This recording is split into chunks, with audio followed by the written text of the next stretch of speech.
Okay, सो अस्सलाम वालेकुम everyone. आज का हमारा टॉपिक है शॉक, जिसमें हम डिफरेंट टाइप्स ऑफ शॉक्स पढ़ेंगे और कैसे डिफरेंशिएट करते हैं, वहाँ सीखेंगे। ठीक है, starting with our first case scenario, a 25-year-old male is brought to the emergency by rescue level 122 after a road accident. He has sustained injuries to his left leg and has a bruise on the anterior abdominal wall. At presentation, his vitals are pulse of 120 per minute, blood pressure of 90 by 50, respiratory rate of 24, oxygen saturation is 92%, and he's apoplectic. So, पहला सवाल ये कि is this patient shocked? Yes. Yes. Yes, Why? sir. Because he's patient tachycardic is and The patient hypertension. has tachycardia. The patient has tachycardia. Patient has a low blood pressure. ठीक है. So Dyspnea. tachypnea. ठीक है. और oxygen saturation भी कह सकते हैं कि वो पॉइंट आउट कर सकते हैं, लेकिन इसके बहुत सारे रीजन हैं. ठीक है. So what is the first step in the management of this patient? Maintenance of airway. Maintenance of Airway. airway. इसको प्लीज कंफ्यूज नहीं करना. First step in management is always airway. Trauma का पेशेंट है, emergency में आया है, बेशक सारा कुछ ठीक लग रहा है, आपने जब एग्जामिनर को आंसर करना है, आपको अगर कोई क्वेश्चन आंसर आते हैं, आपको कोई एमसीक्यू आता है, it has to be airway circulation. ठीक है, उसको चेंज नहीं करना. ठीक है. सो अगर कोई एक्सटर्नल ब्लीडिंग है, ठीक है, वो हम थोड़ा सा सी उसके शुरू में ऐड करते हैं, वो हम आगे पढ़ेंगे उसके बारे में, लेकिन एयरवे जो है ना वो एयरवे रहेगा, उसको चेंज नहीं करना. ठीक है. तो first step is A B C. ठीक है. सो ए और बी अगर इसका इंटैक्ट है तो फिर सी पे फोकस हो जाएगा, वो हम आगे डिस्कस करेंगे. ठीक है. So what is shock? तो शॉक की डेफिनेशन हम सबको पता है, एग्जाम में पूछी जाती है, हमने रटा मारा होता है. Shock is a systemic state of low tissue perfusion that is इनएडिक्वेट for normal cellular respiration. ठीक है. तो शॉक इज नॉट, वो पैरामीटर्स नहीं है जो हम मेजर कर रहे होते हैं. शॉक बेसिकली सेलुलर लेवल पे हो रही है कि सेल्स को जो ऑक्सीजन चाहिए वो मिल नहीं रही. ठीक है. सो बेसिकली एक्चुअली शॉक जो है वो सेलुलर लेवल पे. ठीक है. सो सेलुलर लेवल पे क्या हो रहा है, जब ऑक्सीजन नहीं आती तो क्या होता है, the cells go into a state of anaerobic respiration. When there is no oxygen, आपका जो है ना वो लैक्टेट बनना शुरू हो जाएगा, लैक्टिक एसिडोसिस होना शुरू हो जाएगा. ठीक है. और इवेंचुअली सेल डेथ हो जाएगी. ठीक है. माइक्रोवास्कुलर लेवल पे क्या हो रहा है, hypoxia induced activation of complement system हो रहा है, बिकॉज हाइपोक्सिया की वजह से कॉम्प्लीमेंट एक्टिवेट होते हैं और वहां पे कोएगुलेशन होना शुरू हो जाती है, ऑक्सीजन फ्री रेडिकल्स बनना शुरू हो जाते हैं, कैपिलरी एंडोथेलियल सेल्स का डैमेज होना शुरू हो जाता है. The damaged endothelium further activates the immune system. ठीक है. सो बहुत सारी चेंजेस आना शुरू हो जाती है बॉडी में, जस्ट बिकॉज ऑक्सीजन नहीं पहुंचती. Capillaries start leaking and cause edema which further exacerbates cellular hypoxia. ठीक है. तो अगर ऑक्सीजन नहीं मिलेगी, सेल डेथ होगी, उसकी वजह से भी सारे आपके रेडिकल्स रिलीज हो रहे हैं. हाइपोक्सिया की वजह से कॉम्प्लीमेंट सिस्टम एक्टिवेट हो रहा है, उसकी वजह से क्या हो रहा है, कैपिलरीज डायलेट होती हैं, वो सारा फ्लूइड लीक करना शुरू कर देती हैं और एक एडिमा डेवलप होना शुरू हो जाता है, वो फर्दर हाइपोक्सिया कॉज करना शुरू करता है. ठीक है. तो जितना आप इसको टाइमली मैनेज करेंगे, उतने बेहतर सर्वाइवल के चांसेस है पेशेंट के. जितना लेट करते जाएंगे उतना ये चीज इरिवर्सिबल होती जाती है और पेशेंट को इससे रिवर्स करना मुश्किल होता है. ठीक है. सो सिम्टम्स क्या है शॉक के, अभी हमने जिसका पेशेंट डिस्कस किया, रैपिड पल्स हो सकती है, रैपिड शैलो ब्रीदिंग होगी, कोल्ड स्किन होगी, प्यूपिल्स डायलेट हो सकते हैं अगर काफी ज्यादा हाइपोटेंशन है और पेशेंट ड्राउजी हो रहा है. Patient can develop chest pain, patient can have a decreased urine output, increased thirst, low blood sugar, anxiety, confusion, loss of consciousness. ठीक है. अब ये सारे सिम्टम्स जो है ना, ये किसी एक स्पेसिफिक शॉक की नहीं है, डिफरेंट सिम्टम्स डिफरेंट शॉक्स में आते हैं. ठीक है. कुछ जो है वो ऑब्स्ट्रक्टिव शॉक में ज्यादा कॉमन है, कुछ हाइपोटेंसिव शॉक में ज्यादा कॉमन है, कुछ न्यूरोजेनिक शॉक में कॉमन है. तो every shock has its own symptoms. ठीक है. कॉमन इन सब में क्या है, कॉमन इन सब में लो ब्लड प्रेशर है, इंक्रीज पल्स रेट है मोस्टली. ठीक है. सो शॉक की ना बहुत सारी डेफिनेशन है. ठीक है. सो जो मोस्ट कॉमन 4 कैटेगरीज में आप डिवाइड करते हैं, it is hypovolemic, cardiogenic, obstructive and distributive. ठीक है. इन्हीं में वो सारी की सारी कवर होनी है. इसी में आपका टेंशन न्यूमोथोरैक्स कवर होना है, इसी में आपकी सेप्टिक शॉक कवर होनी है, इसी में आपकी न्यूरोजेनिक शॉक कवर होनी है. सब इन्हीं 4 टाइप्स के अंदर अंदर कवर होना है. ठीक है.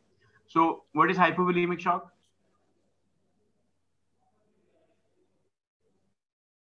Anybody? Either loss of the blood, decrease intake, or third spacing loss.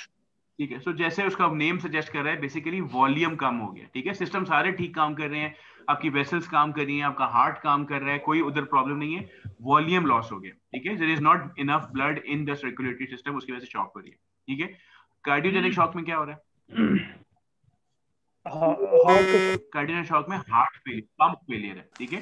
सो जो अमाउंट ऑफ फ्लूइड या ब्लड चाहिए था वो बॉडी में मौजूद है, जो आपका डिस्ट्रीब्यूटिव सिस्टम है वो सारा का सारा इंटैक्ट है, लेकिन जो हमारा पंप है ना वो काम नहीं कर रहा, ठीक है। So this is cardiogenic shock, कि आपका हार्ट नहीं काम कर रहा, ठीक है। ऑब्स्ट्रक्टिव शॉक क्या होता है? Poor filling, inadequate preload, inadequate preload, ठीक है। और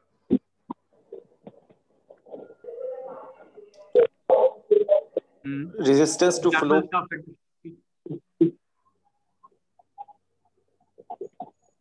ऑब्स्ट्रक्टिव शॉक की कोई एग्जांपल दें? टेंशन न्यूमोथोरैक्स, टेंशन न्यूमोथोरैक्स, ठीक है। कार्डियक टेम्पोनेक्स, ठीक है। तो बेसिकली क्या हो रहा है कि हार्ट के ऊपर एक एक्सटर्नल प्रेशर आ रहा है जिसकी वजह से हार्ट को पंप करने नहीं दिया जा रहा, ठीक है। हार्ट प्रॉब्लम नहीं है, ठीक है। Heart is perfectly fine but the heart is not being allowed to pump, ठीक है। So basically obstruction to outflow है, ऑब्स्ट्रक्शन टू इनफ्लो है, जो भी आप समझिए। प्रीलोड का भी प्रॉब्लम है, आउटफ्लो का भी प्रॉब्लम है। हार्ट को बेसिकली आपने एक ऐसे प्रेस कर दिया कि वो प्रॉपर तरीके से एक्सपैंड और कॉन्ट्रैक्ट नहीं कर पा रहा, ठीक है। दिस इज ऑब्स्ट्रक्टिव शॉक, ठीक है। सो टेंशन न्यूमोथोरैक्स भी इसकी एग्जांपल है, कार्डियक टेम्पोनेक्स भी इसकी एग्जांपल है, ठीक है। सो ऑब्स्ट्रक्टिव शॉक में वॉल्यूम का भी मसला नहीं है, हार्ट का भी प्रॉब्लम नहीं है, वेसल्स का भी प्रॉब्लम नहीं है। प्रॉब्लम किसका है? प्रॉब्लम ये कि हार्ट को काम करने नहीं दिया जाता, ठीक है। तो टेक्निकली है ये हार्ट की किससे रिलेटेड ही हो जाती है कि हार्ट के ऊपर प्रेशर पड़ रहा होता है, but the heart itself is working absolutely fine, heart में प्रॉब्लम नहीं है, ठीक है। चौथी टाइप है डिस्ट्रीब्यूटिव शॉक, ठीक है। इसमें क्या हो रहा है?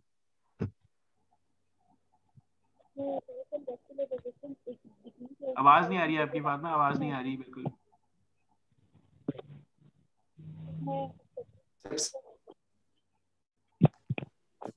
फातिमा आपकी आवाज बिल्कुल नहीं आ रही। उस्मान आप बताएं। एक्सेसिव वेसोडाइलेशन हो जाती है सर इसके अंदर। सो इसमें प्रॉब्लम क्या हो रही है? इसमें प्रॉब्लम ये हो रही है कि आपका वॉल्यूम भी ठीक है, आपका हार्ट भी ठीक है, लेकिन जिस एरिया में हमने ब्लड पहुंचाना था वो एरिया बढ़ गया, ठीक है। लेट्स से हमने जो है ना 1 कनाल के एरिया को ब्लड देना था, अब हमें 4 कनाल के एरिया को ब्लड देना पड़ रहा है, ठीक है। अभी समझ लें वॉल्यूम बढ़ गया, एरिया बढ़ गया, ठीक है। सो वो जो वेसल्स थी उन्होंने अपना एरिया बढ़ा दिया है, now you need to cover more area with the same amount of blood, तो वो ब्लड उस ज्यादा एरिया के लिए काफी नहीं है, ठीक है। तो वो ज्यादा एरिया क्यों हो रहा है? उसके बहुत सारे रीजन है, ठीक है। तो एक एग्जांपल है सेप्टिक शॉक, ठीक है। सेप्टिक शॉक में क्या हो रहा है कि सेप्सिस की वजह से, एंडोटॉक्सिन्स की वजह से पेरिफेरी में सारी वेसोडाइलेशन हो जाती है, ठीक है। सो ग्राम नेगेटिव बैक्टीरिया में ज्यादा कॉमन है, आपकी सारी वेसल्स एकदम डायलेट कर जाती हैं और बीपी एकदम ड्रॉप कर जाता है, ठीक है। सो वॉल्यूम का भी मसला नहीं है, हार्ट का भी मसला नहीं है, मसला ये है कि वेसल्स डायलेट कर गई है तो एरिया ज्यादा आपके पास अवेलेबल है, और उस एरिया को प्रेशर मेंटेन करने के लिए आपको फिर अब एक्स्ट्रा फ्लूइड देना पड़ेगा, ठीक है। दूसरी एग्जांपल क्या है इसकी सेप्टिक शॉक के बाद?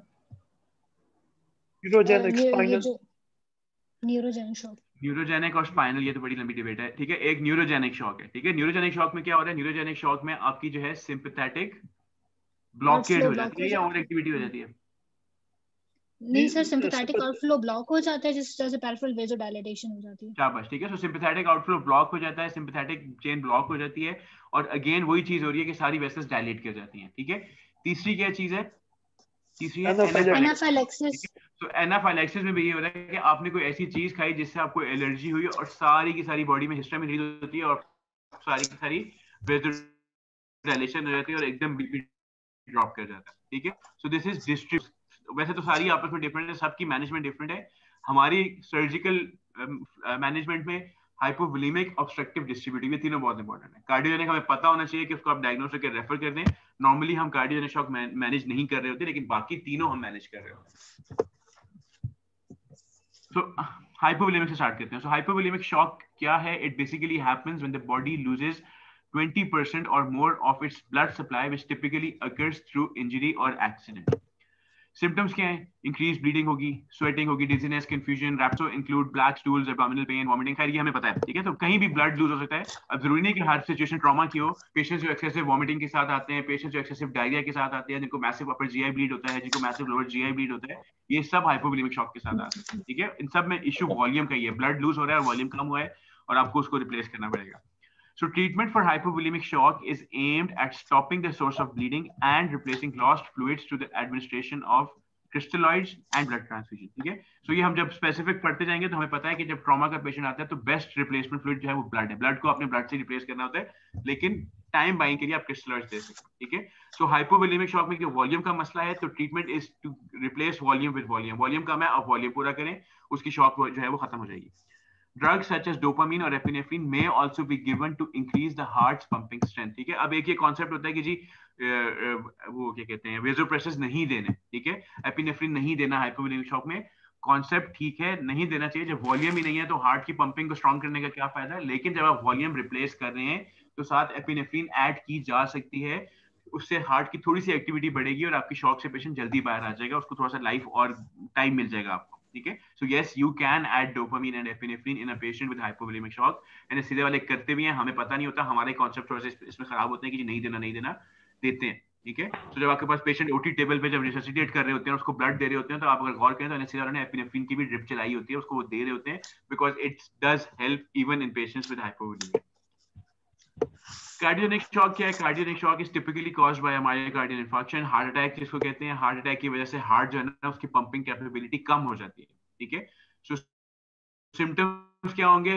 हार्ट फेलियर होना शुरू हो जाएगा। सो हार्ट फेलियर में क्या हो रहा है? हार्ट रेट बढ़ेगा, डिफिकल्टी इन ब्रीदिंग हो सकता है, स्वेटिंग, पेल skin, decrease urine output.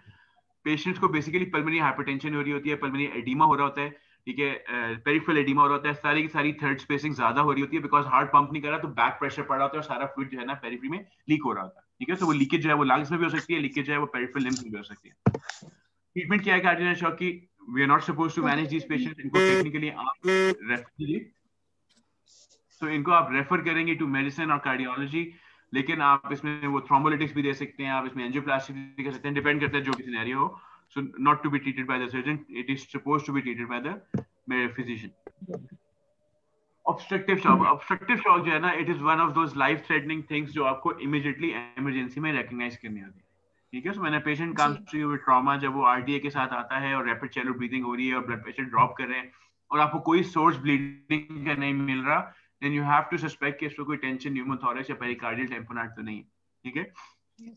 Tension pneumothorax का भी बड़ा प्रॉब्लम है। इमरजेंसी में जब पेशेंट आपके पास आता है तो स्टेथ लगा के कोई आवाज नहीं आ रही होती, उस टाइम पर वैसी आवाजें नहीं आ रही होती, ठीक है। सो इवन इफ अगर आपने एक दफा स्टेथ लगा के सुना है और उसकी हार्ट साउंड, उसकी ब्रेथ साउंड आपको दोनों साइड्स पे आ रही हैं, लेकिन पेशेंट की आपको बाद में भी कोई कॉज ऑफ शॉक नहीं मिलती, तो वापस जाके दोबारा चेस्ट को सुने। बाज़ औक़ात शुरू में आपको हार्ट ब्रीदिंग की साउंड सुनाई दे रही होती है, बाद में वो एब्सेंट हो जाती है, बिकॉज जो न्यूमोथोरैक्स है वो आहिस्ता आहिस्ता प्रोग्रेस कर रहा होता है। हो सकता है पेशेंट आपके पास इमीडिएटली फॉल के बाद फौरन आ गया हो और उस टाइम पे वाकई उसको न्यूमोथोरैक्स ना हो, लेकिन कुछ देर के बाद उसने डेवलप कर लिया हो। So whenever you have a patient in which you can not identify a source of low blood pressure, always go back and दोबारा देखें अपनी ब्रीदिंग को, दोबारा उसको असेस करें कि इसको टेंशन न्यूमोथोरैक्स तो नहीं है, इसको कार्डियक टेम्पोनार्ड तो नहीं है, बिकॉज वो प्रॉब्ली आपने मिस किया होगा। So in obstructive shock, there is reduction in preload due to mechanical obstruction of cardiac filling. ठीक है, so heart को expand नहीं होने दिया जा रहा. External forces compress the thin walled chambers of heart, the atria and the right ventricle, the great veins, the great arteries, or any combination of these. ठीक है, so atria भी बंद हो सकते हैं, ventricles भी बंद हो सकते हैं, vessels भी, कुछ भी बंद हो सकता है. डायस्टोली में फिलिंग नहीं हो रही, ठीक है। सो आपका जो है ना प्रीलोड नहीं आ पा रहा है, ठीक है। सो जो हार्ट को एक्सपैंड ही नहीं होने की जगह मिल रही है, जब वो एक्सपैंड नहीं हो रहा तो उसमें ब्लड भी नहीं आ रहा, और जब ब्लड नहीं आ रहा तो वो आगे पुश भी नहीं हो रहा। कॉमन कॉजेस क्या है ऑब्स्ट्रक्टिव शॉक के? Cardiac tamponade, tension pneumothorax, abdominal compartment, yes, massive pulmonary embolism, ठीक है। सो ये वो चीजें हैं जो हम कई दफा हमारे ज़हन में आती ही नहीं है, ठीक है। So abdominal compartment is a very common cause, common तो नहीं कहना चाहिए, लेकिन इट इज सर्जिकल फ्लोर पे एक कॉमन कॉज है, आईसीयू में कॉमन कॉज है, जो हम मिस कर देते हैं। वो पेशेंट की 3-3, 4-4 लेप्रोटमीज हो रही होती है, उसमें हम खींच के एब्डोमेन बंद कर रहे होते हैं, that leads to abdominal compartment syndrome. ऐसा नहीं करना चाहिए, ठीक है।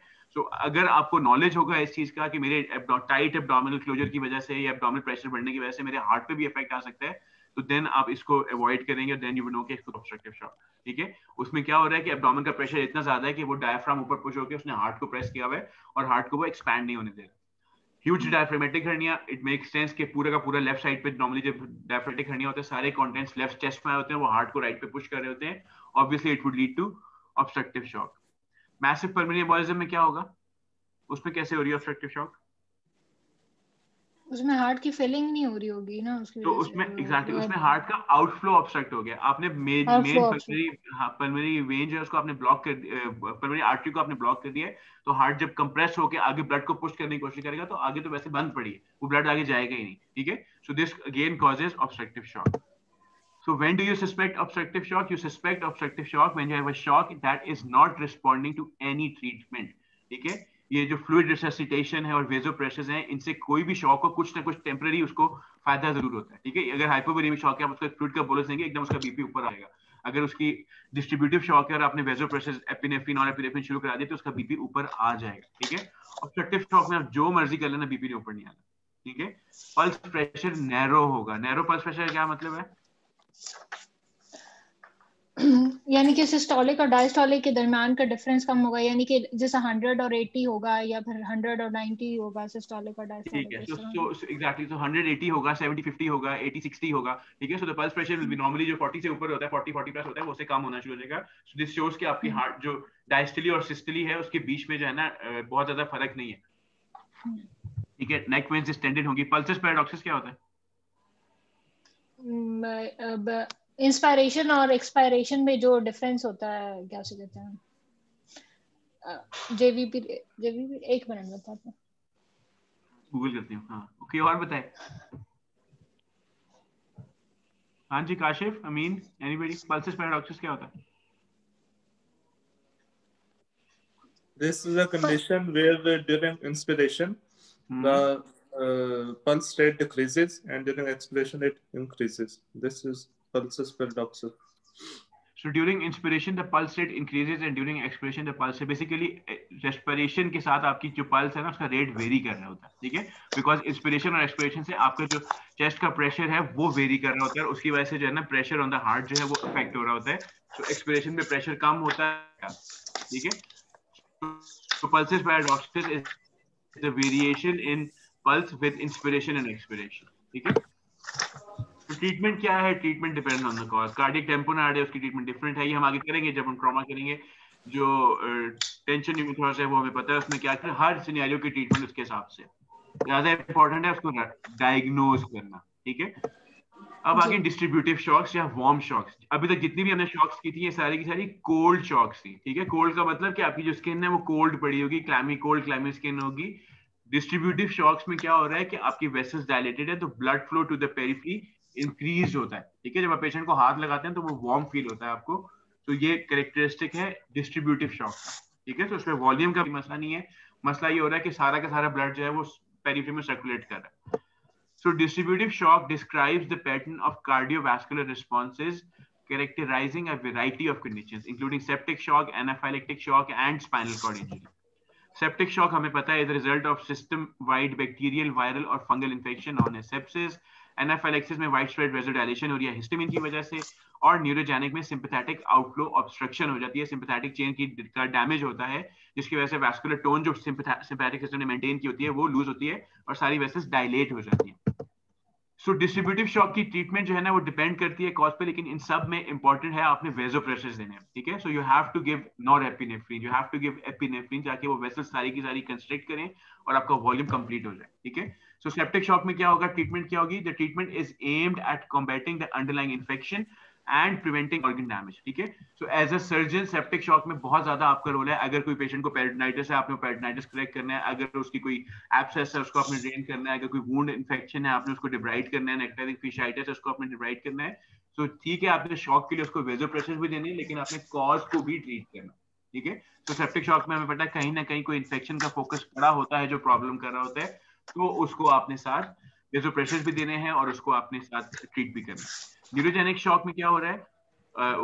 because of some so neurogenic shock है ये, इसको आगे डिस्कस करते हैं, न्यूरोजेनिक और स्पाइनल। एनाफिलेक्टिक शॉक में क्या हो रहा है कि कोई ऐसी चीज थी, कोई एलर्जन था जिसकी वजह इनको नॉर्मली एपिनेफ्रिन के साथ ट्रीट किया जाता है और सिंगल शॉट ऑफ एपिनेफ्रिन से एकदम ही सारा का सारा रिकवर कर जाते हैं। ठीक है, so what is neurogenic shock and what is spinal shock and what is the difference? Sir neurogenic shock तो सिम्पैथेटिक आउटफ्लो लोअर सर्वाइकल और अपर थोरैसिक सेगमेंट में जो सर्वाइकल चेन होती है, अगर वो डैमेज हो, सिम्पैथेटिक चेन हो जाती है, वो डैमेज हो जाए तो उसकी वजह से न्यूरोजेनिक शॉक होता है, जिसकी वजह से पेरिफेरल वेसोडाइलेटेशन होती है। जबकि स्पाइनल शॉक, अगर कोई भी स्पाइनल कॉर्ड की इंजरी होगी तो the spinal cord temporarily loses its functions, और उसकी वजह से जो है ना उसके साथ एसोसिएटेड कॉर्डरीप्लीजिया भी होगा, and that usually recovers between 48 to 72 hours, और उसके रिकवरी का साइन होता है कि बल्बो कैवर्नोसिस रिफ्लेक्स आना शुरू हो जाती है। नहीं ठीक है, शाबाश।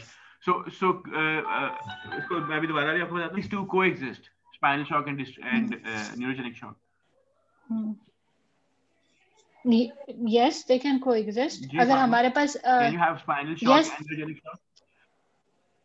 yes, And can you have isolated spinal shock, or can you have isolated neurogenic shock? isolated spinal shock भी हो सकता है, और isolated neurogenic shock भी हो सकता है मेरे ख्याल में तो। ठीक है, सो इसको मैं आपको भी बताता हूँ, ठीक है। सो जब स्पाइनल कॉर्ड की इंजरी होती है ना, कोई भी स्पाइनल कॉर्ड की इंजरी हुई है, सो आपका जो स्पाइनल कॉर्ड अपना फंक्शन लूज करती है ना, ठीक है, सो उसका सेंसरी फंक्शन चला गया, उसका मोटर फंक्शन चला गया, पेशेंट पैराप्लेजिक हो गया है, या उसको कॉर्डाइकोना सिंड्रोम हो गया है, या जो भी उसको हो गया है, ठीक है, so that is spine shock, ठीक है।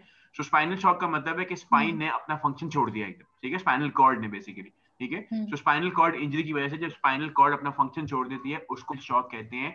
इट इज ये वो वाली शॉक है जो एकदम कहते हैं शॉक लग गई उसको, ठीक है। इसमें हाइपोटेंशन, इसमें ब्रेडिक, इसमें कुछ भी नहीं होता। Spinal shock is a misnomer, उसमें पेशेंट वैसे शॉक में जा रहा है, लेकिन उसमें उसकी स्पाइनल कॉर्ड वैसे शॉक में चली गई और अपना काम नहीं करती, ठीक है। सो यूजुअली जब आपकी लो लेवल इंजरीज होती हैं, लंबर वर्टिब्रा की या सैक्टल वर्टिब्रा की, तो जब आपकी स्पाइनल कॉर्ड फंक्शन लूज करती है उससे नीचे नीचे, तो दैट इज स्पाइनल शॉक, ठीक है। इट कैन बी ट्रांजिएंट और it can be a permanent damage. जब भी कुछ हल्की सी भी इंजरी होती है स्पाइनल कॉर्ड की, तो स्पाइनल कॉर्ड एकदम अपना फंक्शन छोड़ती है और कुछ दिनों के बाद फंक्शन वापस आ जाता है, कुछ आवर्स के बाद फंक्शन वापस आ जाता है, दैट इज स्पाइनल शॉक, ठीक है पेशेंट, ठीक है। सो स्पाइनल शॉक तब होती है जब आप सीटी स्कैन कराते हैं, आपको उसमें कोई इंजरी नजर नहीं आती, लेकिन पेशेंट का पैराप्लीजिया होता है, तो आप कहते हैं स्पाइनल शॉक है, ये रिकवर कर जाएगा, ठीक है। अगर स्पाइनल शॉक है और आपको उस पे सीटी पे कोई इंजरी नजर आ गई, so that is definitive spinal damage, ठीक है ना। तो इसमें तो कंफ्यूजन नहीं होनी चाहिए। सो स्पाइनल शॉक इज समथिंग कि स्पाइन को एकदम लगी और स्पाइन ने अपना फंक्शन थोड़ी देर के लिए लूज किया और फिर एकदम रिकवर कर दिया, ठीक है। ये ऐसी है जैसे सर पे चोट लगती है और बंदा एकदम बेहोश होता है, थोड़ी बार उठ के बैठ जाता है और उसको अंदर कोई भी डैमेज नहीं होता, तो एग्जैक्टली वही चीज है, ठीक है, कि सर पे चोट, कोई भी अंदर ब्रेन में इंजरी नहीं थी, तो वो जो सडन लॉस ऑफ कॉन्शियसनेस था वो भी एक वेसोवेगल सिंकपी थी, ठीक है। इधर जो होता है वो बेसिकली स्पाइनल कॉर्ड के साथ जब ये होता है कि स्पाइन को चोट लगी और एकदम स्पाइन ने अपना फंक्शन लूज किया, वो स्पाइनल शॉक है और पेशेंट, ठीक है।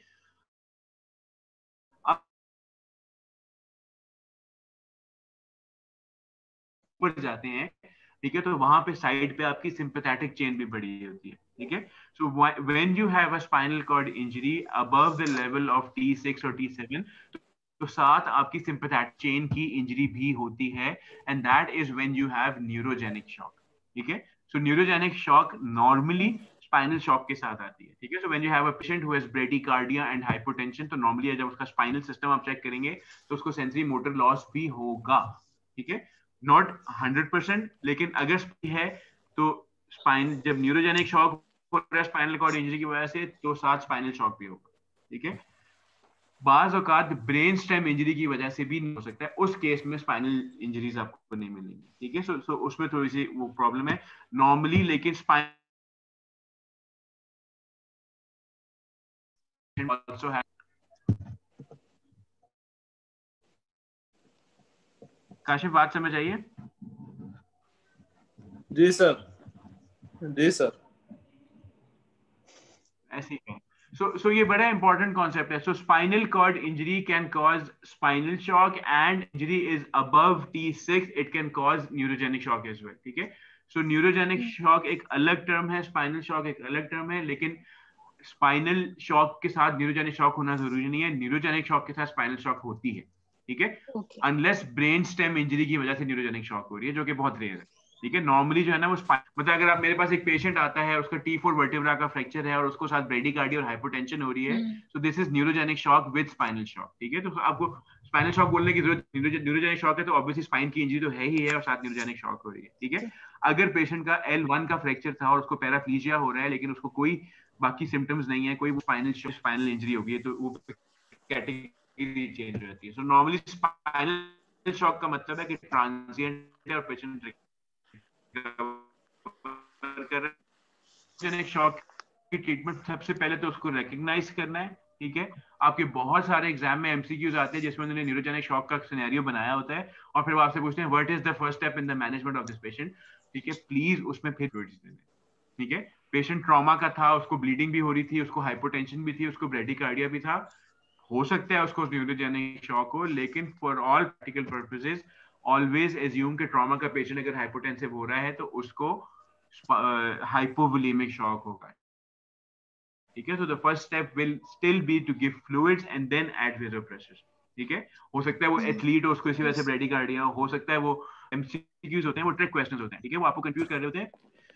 Patient with trauma presents with hypotension, first treatment is fluid, ठीक है। अगर ऑप्शन एबीसी तो हो गया, लेकिन अगर वो एमसीक्यूज में कोई ऑप्शन आते हैं कि जी पहले वेसोप्रेशर देना या पहले फ्लूइड देना, तो पहले फ्लूइड देना, ठीक है। इसमें कोई कंफ्यूजन नहीं। ट्रॉमा का पेशेंट हाइपोटेंशन, फ्लूइड्स देना, ठीक है। ये वेसोप्रेशर्स बाद में आएंगे, ठीक है। बेशक वो न्यूरोजेनिक शॉक का सिनेरियो है, बेशक वो न्यूरोजेनिक शॉक बन रही है, अनलेस वो इतना क्लियर कट आपको सिनेरियो दे कि कोई उसको इंजरी नहीं है, कोई उसको ट्रॉमा नहीं है, कोई उसकी कहीं पे ब्लीडिंग नहीं हुई, आपका फास्ट भी नेगेटिव है, कोई उसके एक्सेस में फ्रैक्चर्स नहीं है, कहीं ब्लीडिंग का कोई सिनेरियो नहीं है, फिर भी उसको हाइपरटेंशन हो रही है और ब्रेडिकार्डिया, फिर आप दे दें वेसोप्रेशर। लेकिन ऐसा सिनेरियो होता नहीं, उस सिनेरियो में हमेशा मल्टीपल इंजरीज होती है, वो आपको न्यूरोजेनिक शॉक की तरफ कंफ्यूज कर रहा होता है, लेकिन वो हाइपोवोलेमिक भी हो सकता है, तो आपने पहले हाइपोवोलेमिक से करना, ठीक है। वॉल्यूम लॉस की वजह से पेशेंट मर जाएगा, वेसोप्रेशर आप थोड़ा सा लेट भी दे देंगे तो कुछ नहीं हो जाएगा, ठीक है। So give him fluid and then give him वेसोप्रेशर।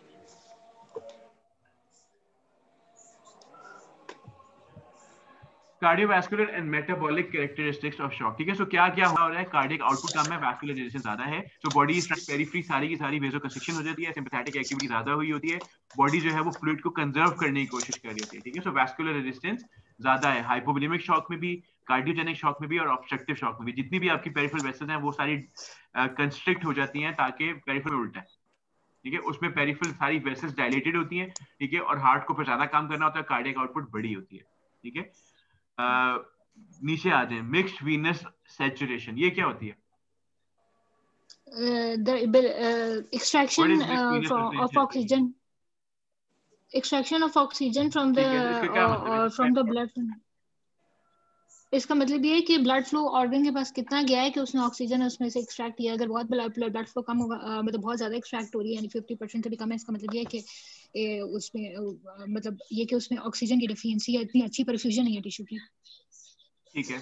So mixed Venus oxygen saturation कितनी है, ठीक है। सो नॉर्मली जैसे हमारी आर्टेरियल ब्लड में ऑक्सीजन सैचुरेशन अगर 100% होनी चाहिए, तो वीनस में भी 70 से ज्यादा होनी चाहिए, ठीक है। सो ये नॉर्मल ब्लड में वीनस सैचुरेशन में होगा, ठीक है। तो वीनस सैचुरेशन ड्रॉप होने का मतलब ये है कि जितनी आप ऑक्सीजन दे रहे हैं या जितना ब्लड उसके अंदर है वो काफी नहीं है, बिकॉज जो ब्लड में सर्कुलेशन, जो ब्लड में ऑक्सीजन सैचुरेशन है वो इतनी कम होगी, वो 70% से भी कम होगी है। इसका मतलब है कि बॉडी अभी ऑक्सीजन हंगर में है, ठीक है, बॉडी को अभी और ऑक्सीजन चाहिए, so the patient needs more blood, ठीक है। सो आपका एक एंड पॉइंट ऑफ, जब आप कहते हैं कि पेशेंट शॉक से आउट हुआ है कि नहीं हुआ, कैसे पता चले, तो उसमें इसकी बड़ी इंपॉर्टेंस है। अगर ऑक्सीजन सैचुरेशन नॉर्मल लेवल पे आ गई, इसका मतलब है कि बॉडी में इनफ ब्लड मौजूद है और टिश्यूज जो है वो उतनी ही ऑक्सीजन निकाल रहे हैं जितनी उनको चाहिए, उसके बाद 70%, ठीक है। सो अगर वीनस सैचुरेशन कम आती है, इसका मतलब है कि जो आपकी बॉडी है वो ऑक्सीजन ज्यादा एक्सट्रैक्ट कर रही है और इसी वजह से जो वेन्स है उसमें ऑक्सीजन सैचुरेशन 70% से भी कम रह गई है, ठीक है। So this means that the patient is still hype, उसको ऑक्सीजन की भी जरूरत है और उसको ब्लड की भी जरूरत है, ठीक है।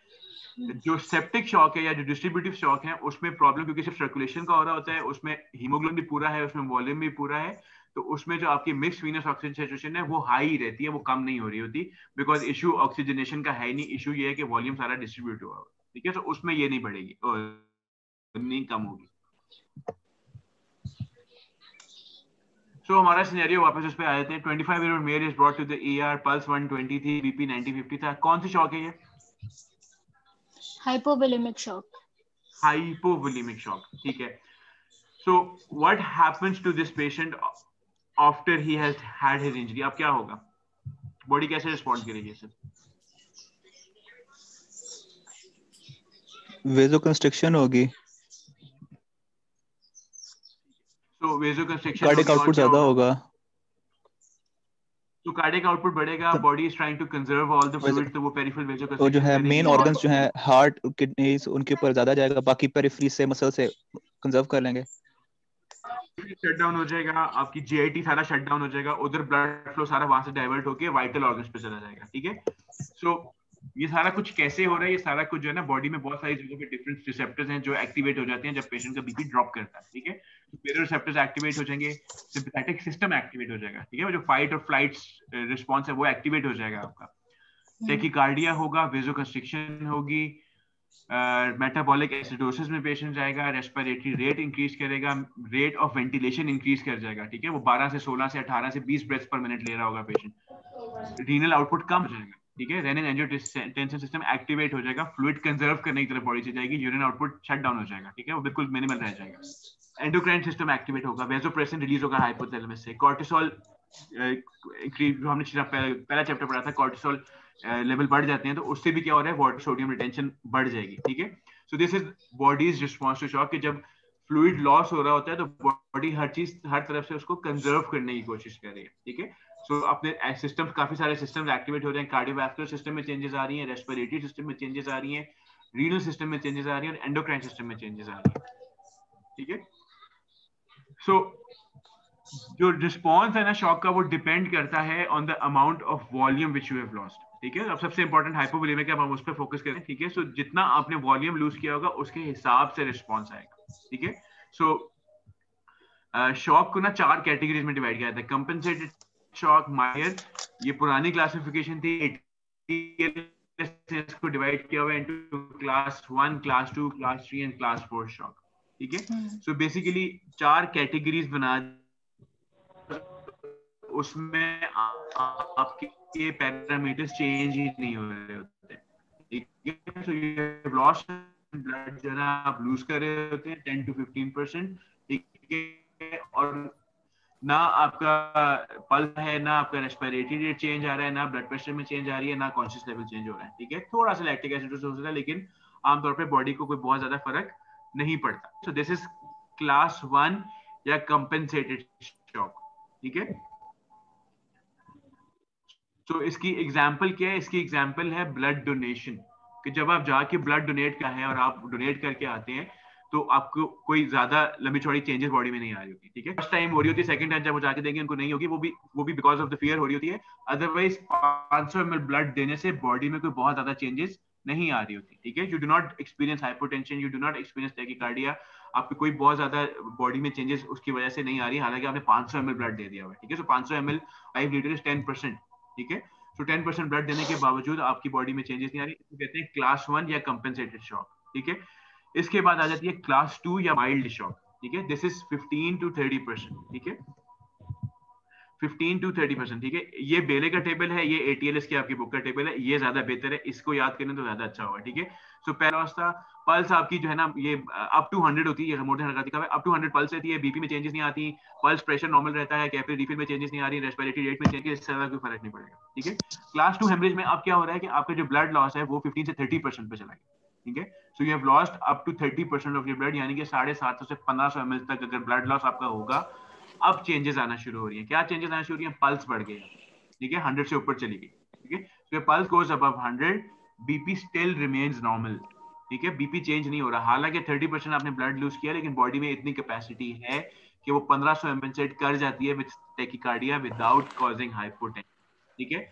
एक चीज जो कम हो जाती है वो पल्स प्रेशर कम हो जाता है, उनके बीच में डिफरेंस सिस्टोलिक डायस्टोलिक के बीच में कम हो जाता है, लेकिन बीपी ड्रॉप नहीं करता, ठीक है, सिस्टोलिक उतना ही रहता है, ठीक है। सो if a patient comes to you in emergency after a road traffic accident, अगर उसको टैकीकार्डिया हो रहा है तो ये समझ लें कि कम से कम 15% ब्लड लूज कर चुका है वो, ठीक है। And if the patient comes to you in emergency with hypotension, तो इसका मतलब है वो 30% ब्लड लूज कर चुका है, 30% का मतलब है कि 1500 ml से ज्यादा, ठीक है। So if a patient is losing 2 litres of blood, तो आपको फिर डेफिनेटली आइडेंटिफाई करना होगा कि 2 लीटर ब्लड कहाँ से उसने लूज किया, ठीक है। सो कैटेगरी 3 शॉक वाले जो पेशेंट्स होते हैं जिनका 30 to 40% ब्लड लॉस हुआ होता है, उनमें टैकीकार्डिया भी हो रहा होता है, हाइपोटेंशन भी हो रही होती है, पल्स प्रेशर नैरो होता है, कैपिलरी रीफिल 3 to 4 सेकंड्स का होता है, टेकिपनिया भी हो रहा होता है, यूरिन आउटपुट भी डिक्रीज हो रहा होता है, ठीक है। और वो स्लाइटली कंफ्यूज रहते हैं, बात कर रहे होते हैं लेकिन कंफ्यूज होते हैं, ठीक है. So this is class 3 haemorrhage, ठीक है.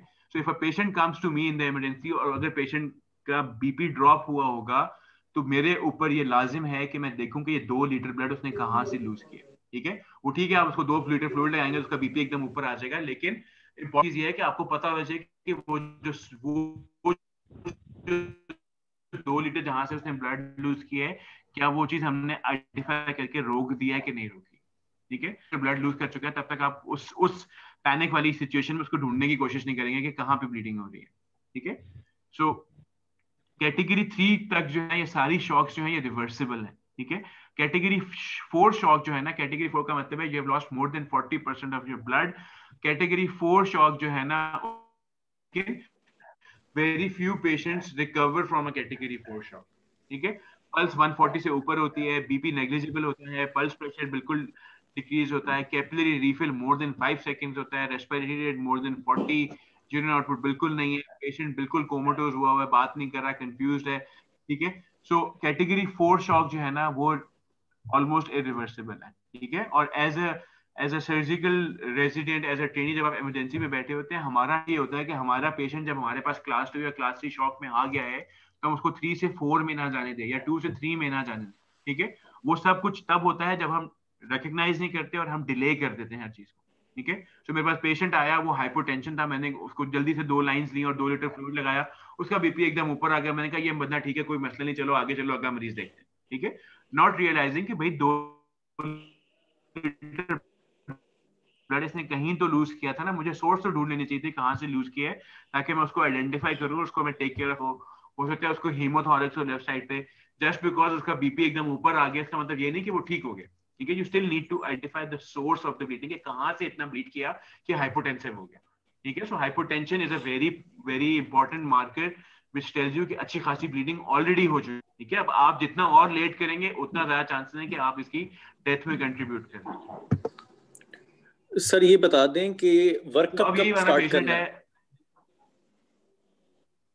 वर्कअप नहीं स्टार्ट कर सकते आप जब तक आपका पेशेंट शॉक से बाहर नहीं आएगा, ठीक है. तो जब आप ABC के, हम ट्रॉमा में पढ़ेंगे, जब आप ABC करते हैं ना, A और B तो आपने पास कर दिया, आप C पे आ गए. अब जब मैं C पे आया हूं ना, जब तक मेरा पेशेंट शॉक से आउट नहीं होता, I am still on C, ठीक है. उस C में चेस्ट ट्यूब भी आती है, उस C में इमरजेंसी लेप्रोटमी भी आती है. If I have to do a laparotomy because the patient is in shock because of intra abdominal bleeding, तो मेरा अभी भी C चल रहा है, ठीक है. वो D और E जो है ना वो अब बात की बात है. इमरजेंसी में थिएटर में लेप्रोटमी होगी, आपने खोल के सारा कुछ कर दिया, अब दोबारा अपना प्राइमरी सर्वे कंप्लीट करें कि हाँ जी अब ब्लीडिंग हमने पैकिंग कर दी है, एब्डोमेन क्लोज कर दी है, अब प्राइमरी सर्वे दोबारा कंप्लीट करें, ABCDE दोबारा कंप्लीट करें और फिर सेकेंडरी सर्वे करें, ठीक है. So C, once you are on A, you are on A से B में आप तब तक नहीं आ सकते जब तक आपका A क्लियर नहीं हो जाता, ठीक है. तो ठीक है, इमरजेंसी में आपके पास बहुत बड़ी टीम्स होती हैं, हम हर चीज पे काम कर रहे होते हैं, लेकिन व्हाटएवर इज हैपनिंग जब तक वो क्लियर नहीं होती है, आपका जो टीम लीडर है वो अगले पे फोकस नहीं करता, ठीक है. तो अगर मैं टीम लीडर हूँ, मेरे पास 4-5 रेजिडेंट्स है, एक महीना एयरवे पे लगा हुआ है, एक सर्कुलेशन देख रहा है, एक कुछ और देख रहा है, तो जब मैं सर्कुलेशन में पहुंचूंगा तो मुझे कंसर्न नहीं है कि D और E में क्या हो रहा है, मैं C से नहीं आने वाला. जब तक बीपी उसका कंट्रोल नहीं होता, जब तक मैं सोर्स ऑफ ब्लीडिंग को रोक नहीं लेता, I am still on C, ठीक है. सो यही हमारा पेशेंट है, ठीक है. हमारे पेशेंट की पल्स 120 है, बीपी 90/50 है, रेस्पिरेटरी रेट 24 है. कितना ब्लड लॉस हो चुका है इसका? बीपी कम है, हाइपोटेंशन है 30 to 40. क्लास 3 में आ जाएगा.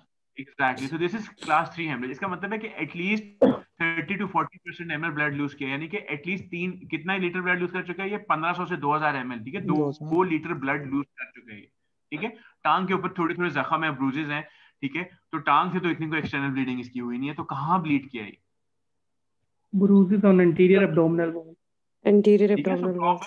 तो प्रॉबेबली एब्डोमेन में ब्लीड किया है, ठीक है. लेकिन ये कि ये पेल्विस भी हो सकता है, ये चेस्ट भी हो सकता है. ऑब्वियसली हमने इसको इस स्टेज पे हम इसका डिपेंडिंग ऑन द स्टेबिलिटी हम इसका फास्ट स्कैन भी कर सकते हैं और हम इसका चेस्ट एक्सरे भी करा सकते हैं, लेकिन ऑब्वियसली हम CT नहीं करा सकेंगे अनलेस ये रिस्पॉन्ड करते हैं और बीपी ऊपर आ जाता है, ठीक है. तो वो हम जब पढ़ेंगे ट्रॉमा उसमें हम डिस्कस करेंगे क्या क्या ऑप्शंस है, ठीक है.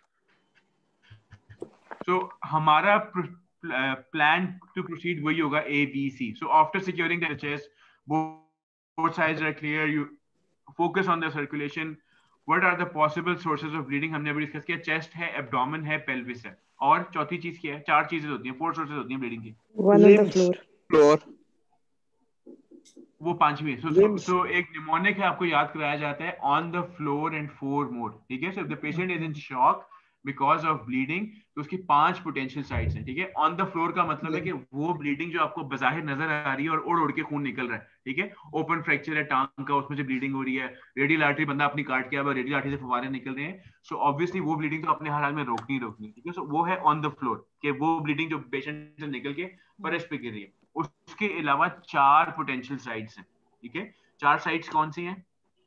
Thorax, abdomen, chest, abdomen, pelvis and close fracture अगर हो लिम्स के, ठीक है। Chest, abdomen, pelvis and thighs, long bones, ठीक है। सो आपकी जो एक सिंगल थाई का फ्रैक्चर है ना, उस एक थाई में 1500 ml ब्लड लूज कर सकते हैं आप। थाई में इतनी ज्यादा कैपेसिटी है, ठीक है। तो वो क्योंकि थाई की स्किन लैक्स होती है, वो ब्लीडिंग होती रहती है, वो ऐसा ऐसा एक्सपैंड होती है। थाई, एक थाई फ्रैक्चर में 1500 ml ब्लड लूज करते हैं। दोनों थाइज अगर फ्रैक्चर्ड है और साथ वेसल की इंजरी होगी तो आप up to 3 litre blood simple femur fractures में भी लूज कर सकते हैं, ठीक है।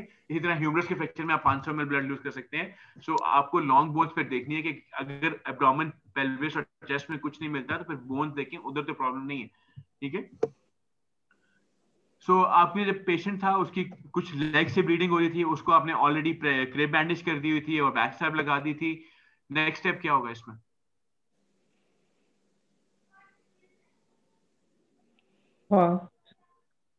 तो सॉर्ट आउट करें सोर्स ऑफ ब्लीड को। फास्ट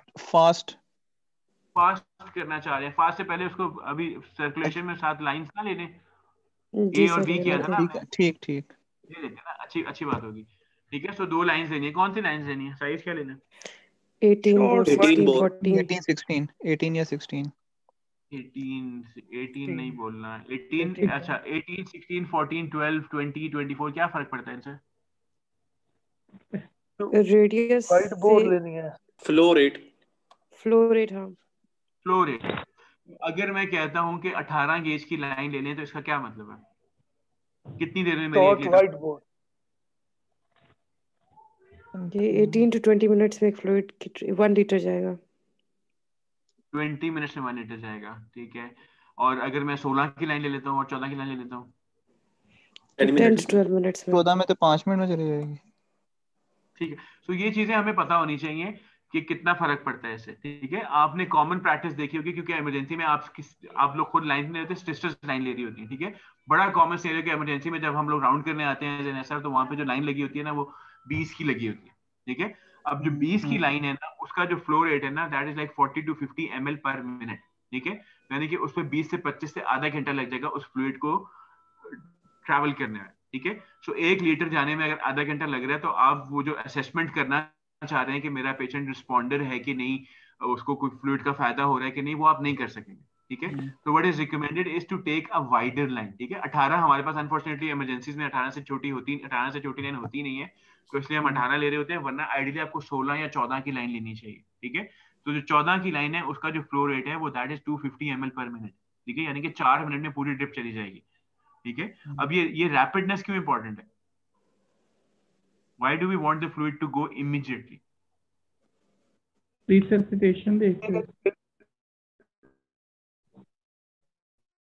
रिस्पॉन्स चेक करने के लिए, ठीक है। सो मैं ये चाह रहा हूँ कि मैं देखना चाह रहा हूँ कि अगर मैं उसको फ्लूइड देता हूँ तो उसका बीपी ऊपर आता है कि नहीं आता, बिकॉज अगर फ्लूइड देने से बीपी ऊपर आ गया, इसका मतलब है कि उसकी जो फ्लूइड डेफिसिट था वो फौरन कवर हो गया और ब्लीडिंग नहीं हो रही, ठीक है। So I want to have this assessment as soon as possible, क्योंकि मैं जितना लेट करूंगा और अगर उसकी इंटरनल ब्लीडिंग है तो वो ब्लीडिंग होती रहेगी और वो और स्टेज 2 से स्टेज 3 या स्टेज 3 से स्टेज 4 शॉक में चला जाएगा, ठीक है। सो लेट्स से मैंने जो है ना उसको 20 की लाइन ली और 2 फ्लूइड लगा दी और 2 बंदों को खड़ा करके दबाओ और फ्लूइड जा रहा है, फ्लूइड जा रहा होता है, ठीक है, और बीपी ऊपर नहीं आ रहा, ठीक है। सो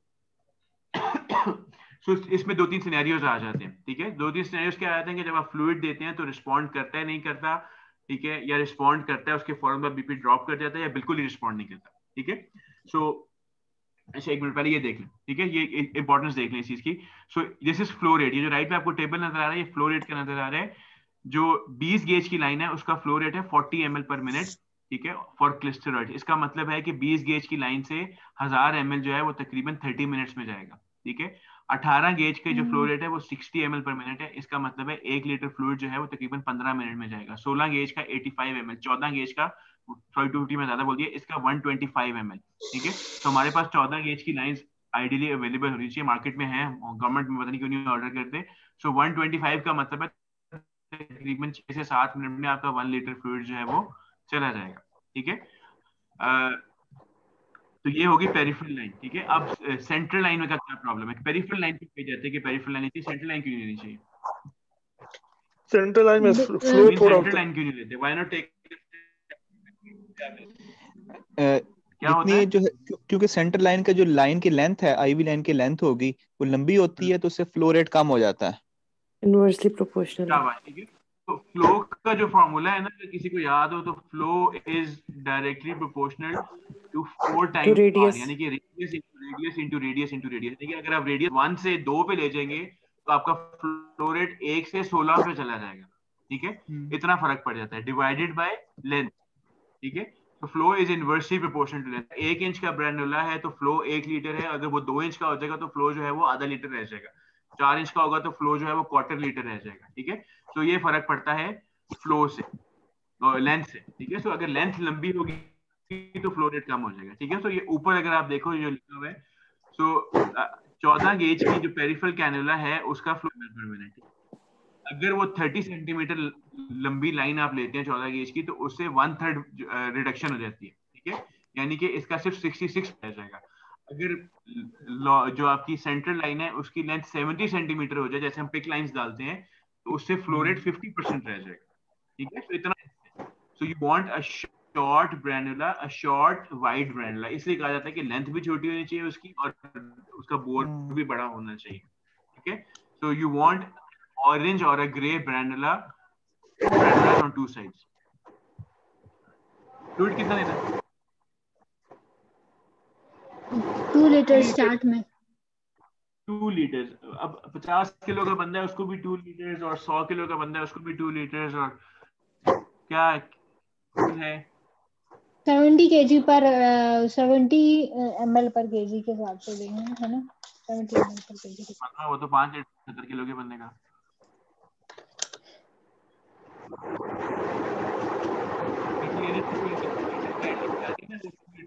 लीटर कर दिया। ठीक है, उसका भी रीजन है। सो रिकमेंडेड क्या है कि आप 10 to 20 ml पर केजी का बोलस दे दें। ठीक है, मैक्सिमम 20 ml, यानी कि अगर 70 किलो का बंदा है के हिसाब से आप 1400 ml दें, उसके अलावा आप ना दें। ठीक है, ज्यादा क्यों नहीं देना?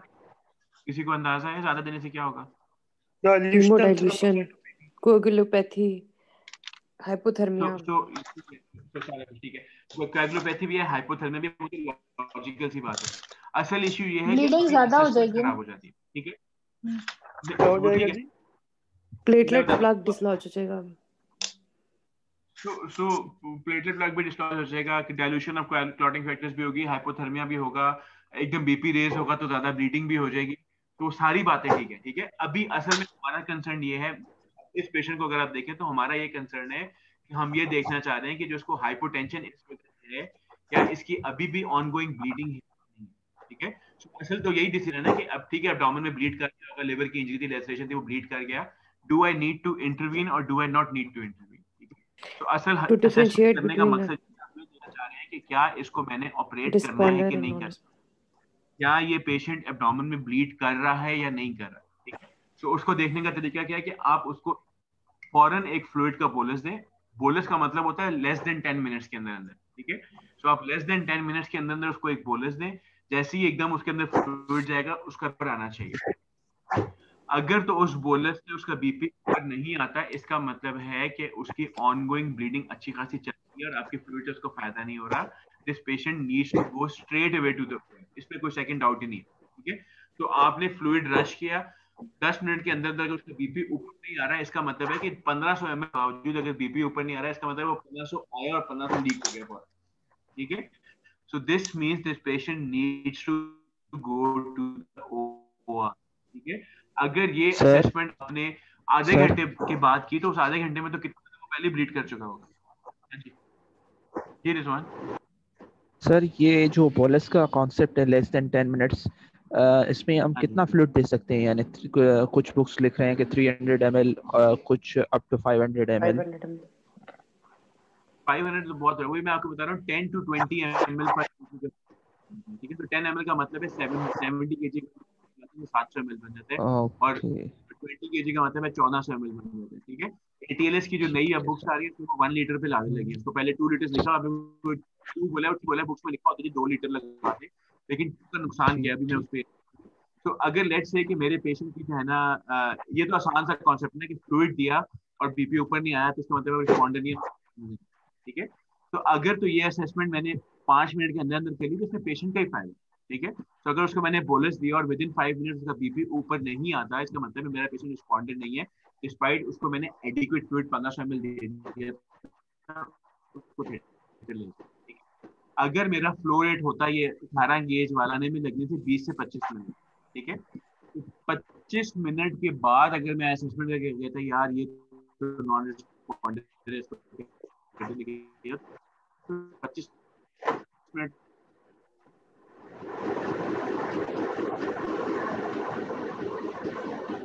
में तो वो want to have a rapid assessment, वो rapid assessment तभी पॉसिबल है जब आप उसको रैपिडली फ्लूइड दें, ठीक है। तो rapid should be less than 10 minute, इससे पहले आपको ये असेसमेंट करनी है, ठीक है। सो पहली चीज तो ये होगी कि आपने तो आज पेशेंट इमरजेंसी में आएगा तो आपने उसको फ्लूइड विद इन 10 मिनट्स उसको जो रिक्वायर्ड अमाउंट है, ठीक है, वो आपने जो कि एटलीस्ट 1 लीटर बनती है वो आपने उसको विद इन 10 मिनट्स देनी है, और उसके बाद आपने फौरन पी लेना है कि ऊपर आया या नहीं आया, ठीक है। अगर वो ऊपर आ गया इसका मतलब है वो रिस्पॉन्डर है, अगर वो ऊपर नहीं आया इसका मतलब है वो responder, you should go to the ward. अगर मैंने उसको जो है ना छोटे ब्रनलर से फ्लूइड लगाया है और उसको फ्लूइड को जाने में टाइम ही 30 मिनट या 40 मिनट्स लगने हैं और मैं 15 मिनट बाद आके असेस करता हूँ बीपी नहीं आया होता, तो ये मेरी असेसमेंट ठीक नहीं है। हम जाके लेप्रोटमी कर देंगे और 5 मिनट अंदर इतनी ब्लीडिंग ही नहीं, ठीक है। तो वो क्यों हुआ, वो गलती इसलिए हुई कि हमारा अभी तक प्रॉपर रिक्वायर्ड फ्लूइड चैलेंज, ठीक है। तो कई दफा आपके पास पेशेंट आता है, आप उसको 2 लीटर फ्लूइड तो लगा देते हैं, लेकिन वो इतना आहिस्ता चल रहा होता है कि आप आधे घंटे बाद आके देखते हैं बीपी फिर ऊपर नहीं आता, आप कहते हैं यार ये तो शॉक में, इसको ऊपर थिएटर ले जाओ, असेसमेंट खराब हो गई, वो रिलायबल आपने उसको फ्लूइड पॉलिसी नहीं दिया था, ठीक है। तो पहली सिचुएशन तो ये है कि आपने रैपिडली फ्लूइड देना है, शॉर्ट टाइम में देना है और एटलीस्ट 1 लीटर देना है और बहुत ज्यादा भी नहीं देना, ठीक है। दूसरी चीज कि आपने पेशेंट को फ्लूइड दिया और वो रिस्पॉन्ड कर गया, ठीक है। So I gave the patient 2 litre या 1.5 लीटर ऑफ फ्लूइड, उसको मैंने रिस्पॉन्ड कर गया, उसका बीपी ऊपर आ गया, अब क्या करना है? अब क्या करें? बीपी आ गया, नॉर्मल हो गया, एकदम उसकी पल्स जो है 80 पे आ गई या 90 पे आ गई, उसका बीपी जो है ना वो 110 पे। Search for cause of bleeding, अब उसकी हम एडजंक्ट टू प्राइमरी सर्वे कराएंगे, फास्ट कराएंगे, एक्सरे चेस्ट कराएंगे, उसका देखेंगे कि वो जो उसका हाइपरटेंशन और टैकीकार्डिया होता है उसकी क्या वजह है। नहीं शायद नहीं भिजवाएंगे, ऑब्जर्व करेंगे कि दोबारा तो नहीं चला जाएगा। हाँ, ट्रांजिएंट रिस्पॉन्डर तो नहीं देखेंगे, ट्रांजिएंट रिस्पॉन्डर तो नहीं है कहीं।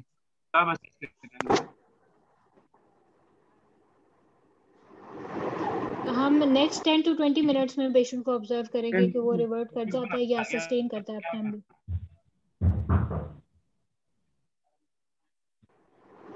फ्लूइड देते हैं और उसका बीपी ऊपर आता है, yes you have to reassess after 15, not once, every 15 minutes, ठीक है। कम से कम 2 से 3 नॉर्मल आएंगी तो आपकी तसल्ली होगी कि ये पेशेंट मेरा जो है ना रिस्पॉन्ड वाकई कर गया है, प्रेशर ड्रॉप नहीं कर रहा, I can send him for investigation, I can send him for a CT scan, I can send him, ठीक है।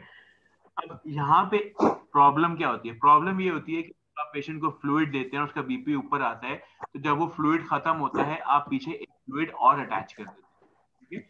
तो ये 2 लीटर खत्म होते हैं, सिस्टर आती है, पिछली ड्रिप उतारती हैं और 2 नई ड्रिपें। तो my patient had internal bleeding, ठीक है। उसको जब 2 लीटर फ्लूइड मिले उसका बीपी ऊपर आता, ठीक है।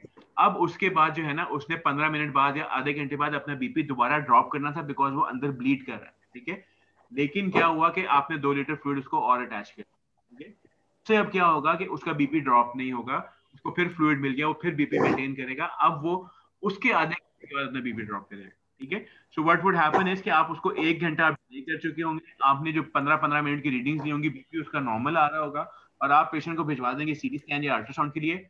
आधे घंटे बाद भागे भागे अटेंडेंट्स आ रहे होंगे, डॉक्टर हमारा बेहोश हो गए, ठीक है। व्हाट हैपेंड वाज कि आपने वो जो गोल्डन अपॉर्चुनिटी थी असेस करने की कि मेरा पेशेंट ट्रांजिएंट रिस्पॉन्डर है कि नहीं, वो लूज कर दी बिकॉज आपने पे फ्लूइड लगा दिया, ठीक है।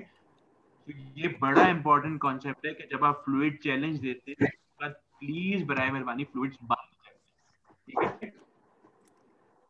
कि कोई ऑनगोइंग ब्लीडिंग नहीं है तो दैट बीपी शुड नॉट, ठीक है। अगर वो बीपी ड्रॉप करता है इसका मतलब अभी ब्लीडिंग हो रही है, ठीक है। और ये सिर्फ तब पता चलेगा आपको जब आप फ्लूइड्स होल्ड करेंगे, ठीक है। तो अगर मैंने उसको 2 लीटर फ्लूइड लगा दिया, उसका बीपी ऊपर आ गया और मैं उसके 2 के बाद 2 और लगाता हूँ, फिर 2 और लगाता हूँ, तो उससे क्या हो रहा है कि उसका बीपी तो मेंटेन है, लेकिन जो आप फ्लूइड देते जा रहे हैं वो उसको इंटरनल ब्लीड कराते जा रहे हैं, और उसके बाद जब पेशेंट कोलैप्स होगा वो इतना बुरा कोलैप्स होगा कि आप उसको रिससिटेट नहीं कर सकेंगे, ठीक है।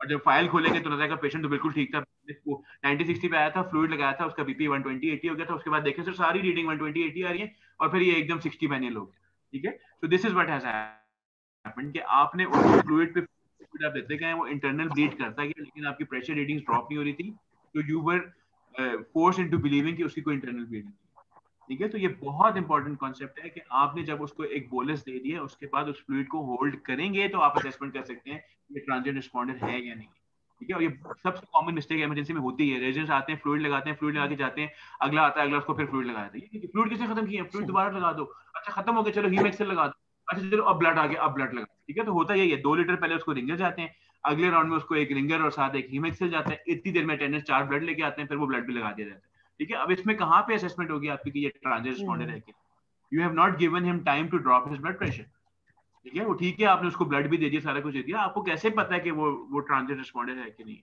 ठीक है। अब वो पता तब चलेगा जब सारा कुछ स्टॉप होके वो जाएगा सिटी स्कैन कराने, वहां पे जाके वो कर। और हर चौथी पांचवी इमरजेंसी में ये हमारे साथ भी हो रहा होता है, और सर मतलब जहां भी जब मैंने इमरजेंसी की तब भी होता था, जब ऐसा बने तब भी होता है, और अभी सुनने में भी अभी आता है, ये होता है, ठीक है। सबसे कॉमन मिस्टेक ही विजिलेंट नहीं होते, हम फ्लूइड पे फ्लूइड लगा रहे होते हैं और हम भूल जाते हैं कि हमने इसको दोबारा असेस करना है, और दोबारा असेस विदाउट एडिशनल फ्लूइड, ठीक है। ये कॉन्सेप्ट प्लीज अपने जहन में क्लियर कर लें कि आप उसको फ्लूइड चैलेंज देके you will hold the fluid and then do a 15-minute monitoring, जब 3-4 रीडिंग या 2-3 रीडिंग नॉर्मल की नहीं आ रही तब तक पेशेंट इमरजेंसी से निकल के इन्वेस्टिगेशन के लिए नहीं जाएगा, ठीक है। अगर वो इस दौरान प्रेशर ड्रॉप करता है थिएटर ले जाए, ठीक है। अगर वो प्रेशर ड्रॉप नहीं करता, स्टेबल रहता है, फिर आप सीटी स्कैन कराना चाहते हैं तो करवा लें। एक और इंपॉर्टेंट कॉन्सेप्ट जो है कि फास्ट इज नॉट समथिंग जिसके लिए पेशेंट ने इमरजेंसी से जाना है, ठीक है। हमारी हॉस्पिटल में हर जगह अल्ट्रासाउंड की मशीन अवेलेबल नहीं है, लेकिन fast is something which is supposed to be done in the ER. Patient वहीं पे रहता है, अल्ट्रासाउंड की मशीन पेशेंट के पास आती है, ठीक है।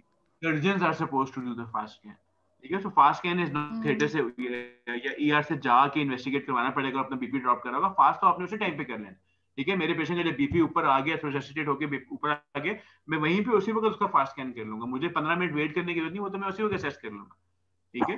सो फास्ट स्कैन तो उस वक्त इमरजेंसी में हो जाएगा। फास्ट पॉजिटिव भी आ जाता है तो इसका मतलब ये नहीं कि मैंने उसको ऑपरेट करना है, पॉजिटिव आ गया है और पेशेंट रिस्पॉन्ड कर गया है, this patient can still wait and get a CT scan. Fast positive आता है वो रिस्पॉन्ड नहीं कर रहा, he goes to the ward. Fast positive transient responder है, ही गोस। फास्ट नेगेटिव है और रिस्पॉन्ड नहीं कर रहा, आप क्या करें?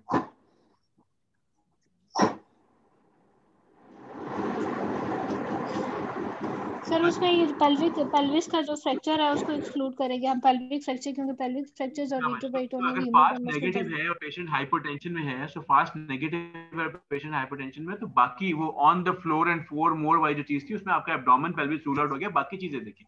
पेल्विस नहीं रूल आउट हुआ, सही कह रहे हैं, पेल्विक फ्रैक्चर हो सकता है, उसकी चेस्ट में ब्लीडिंग होती है, उसको कोई और कॉज होता है, हो सकता है उसको टेंशन आपने मिस किया हो, वापस जाके दोबारा उसको असेस करें। So if the fast is negative and the patient is hypotension, look for negative laparotomy नहीं करती। ये नहीं मतलब अब अगर सिनेरियो में उसके एब्डोमेन पे स्ट्रेच मार्क एब्रेजन है, इसका मतलब ये नहीं कि एब्डोमेन में ब्लीड किया, उसको कहीं और भी ब्लीडिंग हो सकती है, ठीक है। तो ये भी गलत होता है कि पेशेंट शॉक में होते हैं, हम पैनिक में आके लेप्रोटमी कर देते हैं, अंदर कुछ भी नहीं निकलता, फिर वहीं पे पता चलता है वो चेस्ट ट्यूब डालो, चेस्ट ट्यूब डालो, वो देखो चेस्ट में ब्लीडिंग है, ठीक है। तो वो अननेसेसरी आपने लेप्रोटमी भी कर दी और चेस्ट ट्यूब भी डाल दी, लेकिन ये असेसमेंट इमरजेंसी में ही हो जानी चाहिए थी कि एब्डोमेन खोलना है कि नहीं खोलना।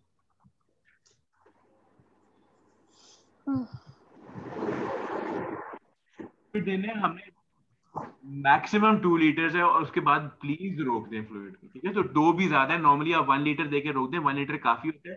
ठीक है, अगर वो 1 लीटर आप 5-7 मिनट में दे देंगे तो उसका बीपी ऊपर आएगा ही आएगा पेशेंट का, ठीक है। अगर नहीं आता तो वो नॉन रिस्पॉन्डर है, अगर आता है तो फिर आप उसको दोबारा असेस करें कि ट्रांजिएंट है कि नहीं, ठीक है। So what are we trying to assess? We are trying to assess कि वो रिस्पॉन्डर है कि नहीं है, ठीक है। सो ये रिस्पॉन्स टू रिससिटेशन जो है ना, ये भी हमने सारा डिस्कस कर लिया कि कैसे कौन रिस्पॉन्डर है कौन नॉन रिस्पॉन्डर है और क्या। सर रिससिटेशन कब रोकनी है हमें? जी रिससिटेशन कब रोकनी चाहिए? अभी तो हमने रोकी नहीं है, अभी तो हमारी चल रही है ना, उस पे आते हैं अभी। सो पेशेंट जब शॉक में होता है तो आपको कैसे उसको मॉनिटर करना है, ठीक है। सो मिनिमम चीजें जो हम आमतौर पे इमरजेंसी में कर रहे हैं, ईसीजी शायद हम नहीं कर रहे होते, लेकिन पल्स ऑक्सीजन, बीपी और यूरिन आउटपुट तो हम मॉनिटर कर ही रहे होते हैं, ठीक है। So pulse and blood pressure normally हम देख रहे होते हैं, यूरिन आउटपुट हम देख रहे होते हैं, तो ये तो मिनिमम, ठीक है। आइडियली क्या होना चाहिए, सेंट्रल लाइन होनी चाहिए जिससे आपको उसका फ्लूइड स्टेटस का पता चल सके, बेसिक ब्लड प्रेशर मॉनिटरिंग, ताकि आप रैपिड जो है ना, अगर ब्लड प्रेशर में कुछ शिफ्ट तो आप पिक कर सकें, और कार्डियक आउटपुट की आप मॉनिटर, ठीक है। अब ये जो मॉनिटरिंग है ना, this is for all kinds of shock, ठीक है। सो आइडियली स्पीकिंग जब आपका पेशेंट शॉक में होता है और आपने होता है तो आपको नहीं समझ आ रही होती कि ये सिर्फ हाइपोटेंसिव है या सिर्फ हाइपोवोलेमिक शॉक है कि नहीं, इसको साथ सेप्टिक शॉक है।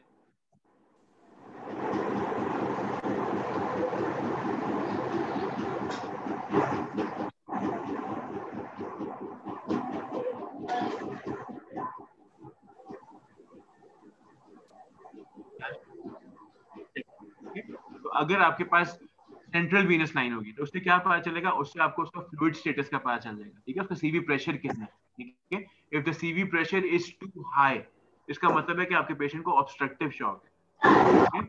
उसका सीवी प्रेशर नॉर्मली 8 होना चाहिए। If the CV pressure is less than 8, इसका मतलब है आपका पेशेंट हाइपोवोलेमिया में है, ठीक है। तो you target a CV pressure of 8 to 10। अगर सीवी प्रेशर मेरा 8 से कम है, इसका मतलब है मैंने पेशेंट को और फ्लूइड्स देने हैं, अभी तो वो उसका फ्लूइड स्टेटस इतना है, ठीक है। इन्वेसिव ब्लड प्रेशर मॉनिटरिंग का क्या फायदा है कि ये जो हम जैसी फ्लूइड देते हैं और बीपी आना होता है वो फौरन आप पिक कर लेते हैं उसके साथ, ठीक है। कि अगर आर्टेरियल लाइन दली हुई है तो आप फौरन उसका ब्लड प्रेशर मॉनिटर कर लेते हैं। कार्डियक आउटपुट का भी ये कि अगर कार्डियोजेनिक शॉक है या ऑब्स्ट्रक्टिव शॉक है तो कार्डियक आउटपुट मॉनिटरिंग करके आप उसको देख सकते हैं कि हार्ट में तो कोई प्रॉब्लम नहीं आ रही, कोई ऑब्स्ट्रक्टिव पैटर्न तो नहीं आ रहा, कोई हार्ट का अपना प्रॉब्लम तो नहीं हो रहा, ठीक है। तो ये सारी चीजें आपको हेल्प कर रही है इन रिससिटेशन, ठीक है। Base deficit and serum lactate, ठीक है। भूल जाते हैं आप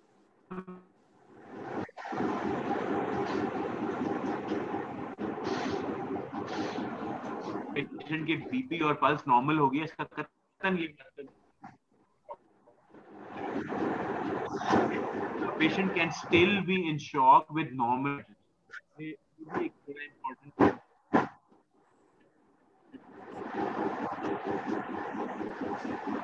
ब्लड प्रेशर नॉर्मल है, पल्स नॉर्मल है, जब तक पेशेंट की सेलुलर लेवल पे शॉक खत्म नहीं होती आपकी स्टॉप नहीं होनी चाहिए, ठीक है। उस सेलुलर लेवल पे कैसे खत्म होगी, सेलुलर लेवल पे कंफर्म करने का तरीका ये कि lactate level should go down to less than 6, ठीक है। बेस डेफिसिट नॉर्मल हो जाना चाहिए, लैक्टेट लेवल्स नॉर्मल हो जाना चाहिए, ठीक है। तो ये दोनों चीजें आपको मॉनिटर। रिस्पांस टू रिससिटेशन ये तो हमने अभी कर लिया। रैपिड रिस्पॉन्स का क्या मतलब है कि जैसे ही आपने फ्लूइड दिया उसके वाइटल साइंस नॉर्मल हो गए, इसका मतलब है कि पेशेंट का जो ब्लड लॉस था वो बहुत ज्यादा नहीं था, क्योंकि 1000 ml फ्लूइड देने से ही उसका अगर बीपी ऊपर आ गया इसका मतलब है उसका ब्लड लॉस जो है वो नहीं था, ठीक है। क्या उसको और फ्लूइड देने की जरूरत है? नहीं। क्या उसको ब्लड देने की जरूरत है? नहीं, ठीक है। क्या उसमें सर्जरी की जरूरत है? लेस लाइक ब्लड लॉस, ठीक है। Does he need more? Yes, ठीक है। उसको ज्यादा फ्लूइड ब्लड की जरूरत है, ठीक है। क्या ऑपरेशन हो? वाइटल साइंस नो रिस्पांस का क्या मतलब है? Vital science remain abnormal. आपने फ्लूइड एक भी दे दिया, दूसरा भी दिया, उसका बीपी ऊपर ही नहीं आ रहा। इसमें एस्टिमेटेड ब्लड लॉस कितना है? मोर देन 40%, ठीक है। स्टेरॉइड्स देने चाहिए, नहीं देने चाहिए? तो पेशेंट्स जो ट्रांजिएंट रिस्पॉन्डर, इसमें हम शहजाद का माइक म्यूट कर लें आप, इसमें हम ज्यादा फ्लूइड नहीं देना चाह रहे। हमारी जब असेसमेंट हो गई ना कि हमने इसको ऑपरेट करना है कि नहीं करना, उसके बाद आप फ्लूइड ना दें उसको, ठीक है। क्योंकि जब आपका पेशेंट, आपको पता है कि इसके एब्डोमिनल ब्लीडिंग हो रही है, अगर आप उसका बार बार उसको फ्लूइड देके उसका बीपी ऊपर लाने की कोशिश करेंगे, उसकी ब्लीडिंग और ज्यादा हो जाएगी। ठीक है, सो ये जो असेसमेंट हमने करनी थी, रैपिड रिस्पॉन्डर है कि नहीं है, ट्रांजिएंट रिस्पॉन्डर है, नॉन रिस्पॉन्डर है, जब आपने वो असेसमेंट कर ली, उसके बाद टारगेट अ बीपी ऑफ 90/60। ठीक है, ये टारगेट ऑफ इवन 80/50 भी एक्सेप्टेबल कहते हैं। मीन आर्टीरियल प्रेशर 60 से ज्यादा रखें बस। ठीक है, अगर आपका मीन आर्टीरियल प्रेशर 60 से ऊपर है तो आपका पेशेंट मरने नहीं वाला, उसको उस पर टारगेट करें, उसको बार बार मॉनिटर करते रहें, अननेसेसरीली उसको फ्लूइड्स ना दें, बिकॉज फ्लूइड देने से ब्लीडिंग और ज्यादा होगी। ठीक है, ये बात समझ आइए। इसको कहते हैं permissive hypotension. You want to keep your patient in hypotension because जब आप फ्लूइड्स देंगे तो वो और ज्यादा ब्लीड करेगा। ठीक है, जब आपने उसकी लेप्रोटमी करके उसको पैक कर दिया है, या आपने उसकी पेल्विक बाइंडर बांध दिया है, या आपने उसको चेस्ट ट्यूब डाल दी, जब उसकी आपने ब्लीडिंग सारी सिक्योर कर ली है, उसके बाद फिर आप उसको ब्लड भी दें, फ्लूइड भी दें, उसका बीपी ऊपर आने दें। उससे पहले उसको you keep him in a state of permissive hypotension. ठीक है, सो आपका जो इनिशियल फ्लूइड आपने देना था, वो आपने 1500 ml जो दिया, या 2000 भी दे दें बेशक, जो आपने दिया, उसका मकसद था असेस करना कि रिस्पॉन्डर है कि नहीं। उसके बाद जब आपका डिसीजन होगा कि ये ट्रांजिएंट रिस्पॉन्डर है या नॉन रिस्पॉन्डर है, अब उसको ओआर लेके जाए, उसको और फ्लूइड्स ना दें। ठीक है, हाँ जी सर, ये जो कहते हैं कि 90/60 the target is, you told के 90/60 इज स्टेबल और unstable? 90/60 is acceptable blood pressure. मैं तो कह रहा हूँ 80/50 भी acceptable blood pressure है। What is mean arterial pressure? Diastolic pressure plus 1/3 of pulse pressure. Diastolic pressure plus 1/3 of pulse pressure. ठीक है, so यानी कि अगर मेरा blood pressure 120/80 है, इसका मतलब है मेरा जो mean arterial pressure होगा that will be 80 जो diastolic है, plus 1/3 of the difference in systolic and diastolic। जो difference कितना था? 40 था। 40 का 1/3 कितना हुआ? 13। तो मेरा मीन आर्टीरियल प्रेशर कितना हो गया? 80 + 13 93।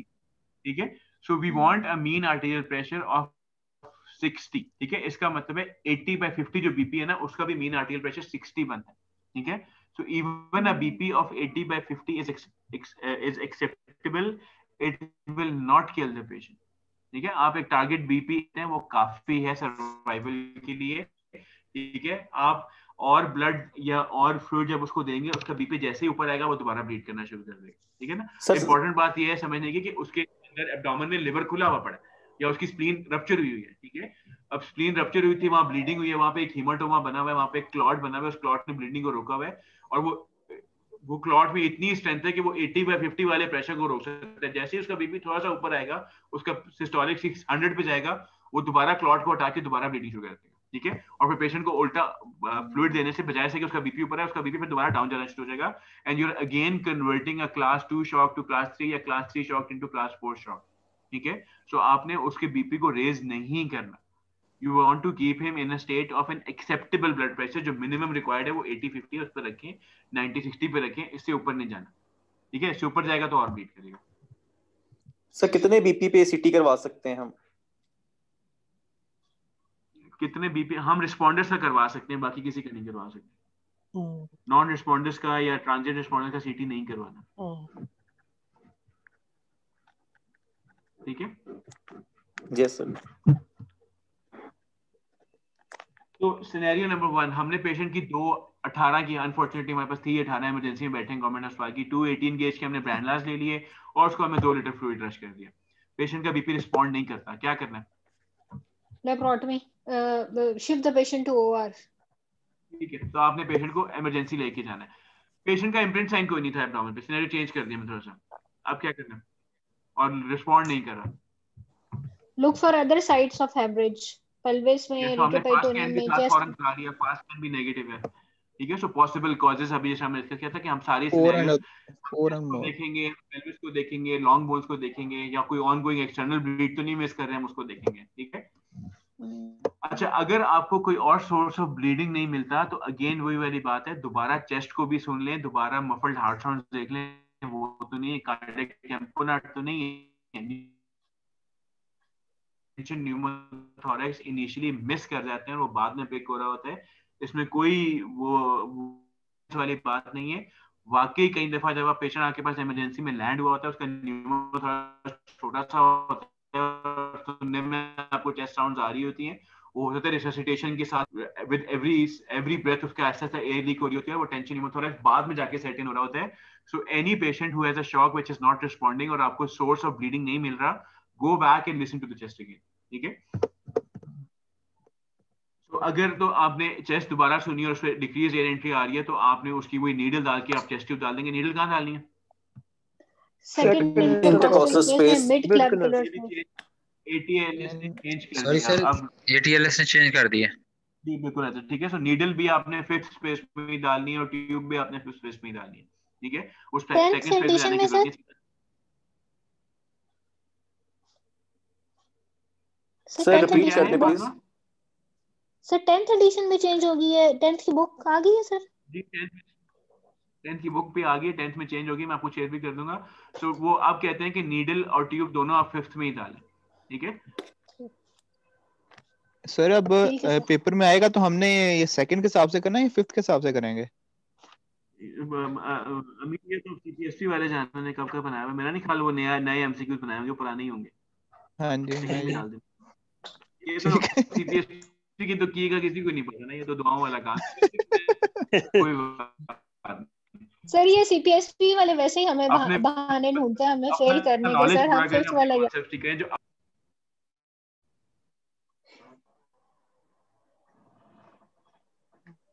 ठीक सर. फेल करके आते हैं. मैंने भी किया था. कोई ये पता होना चाहिए कि यार आई फेल्ड बिकॉज मेरे अंदर ये डेफिशिएंसी थी. अगर आप एग्जाम फेल करके और आप कहीं ठीक था तो ये एटीट्यूड होगा, बिकॉज कहीं ना कहीं हम में डेफिशिएंसीज होती जरूर है. ठीक है. तो ऐसा नहीं है कि हमारी हर चीज परफेक्ट होती है, तो इसलिए उसको इम्प्रूव करने की कोशिश करना चाहिए. बाकी अब बंदा मेहनत ही करता है, आगे तो अल्लाह की मर्जी है जो भी होना. तो आपने चेस्ट सुनी, चेस्ट में एयर एंट्री दोनों साइडों पे ठीक आई थी. आपने हार्ट साउंड सुनी थी, वो मफल्ड आ रही थी. अब क्या करना है? मफल्ड का मतलब बिल्कुल मध्यम हल्की कार्डिक टेम्पोनाट. आवाजें आ रही हैं. कार्डिक टेम्पोनाट. तो कार्डिक टेम्पोनाट क्या करना है? पेरिकार्डियोसेंटेसिस कैसे करेंगे? below the leafy sternum. Below the leafy sternum. Towards the shoulder left.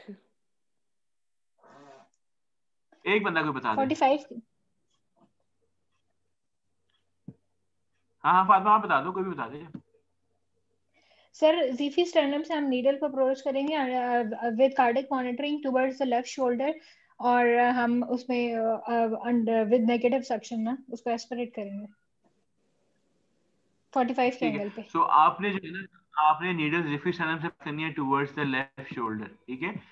ये आपका सेंटर में हार्ट पड़ा हुआ है. ठीक है. और ये बाकी सारा साइडों पे इधर फ्लूइड पड़ा हुआ है. ठीक है. सो प्लंजर पे आपने नेगेटिव सेक्शन रखी होती है, आप नीडल को ऐसा पुश करते जाते हैं. ठीक है. रिक्वायरमेंट क्या है? कार्डियक मॉनिटर अटैच्ड होना चाहिए. ठीक है.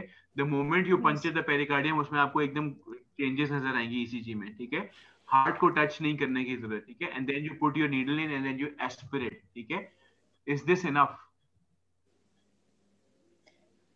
No sir, the patient will need definitive management. लेकिन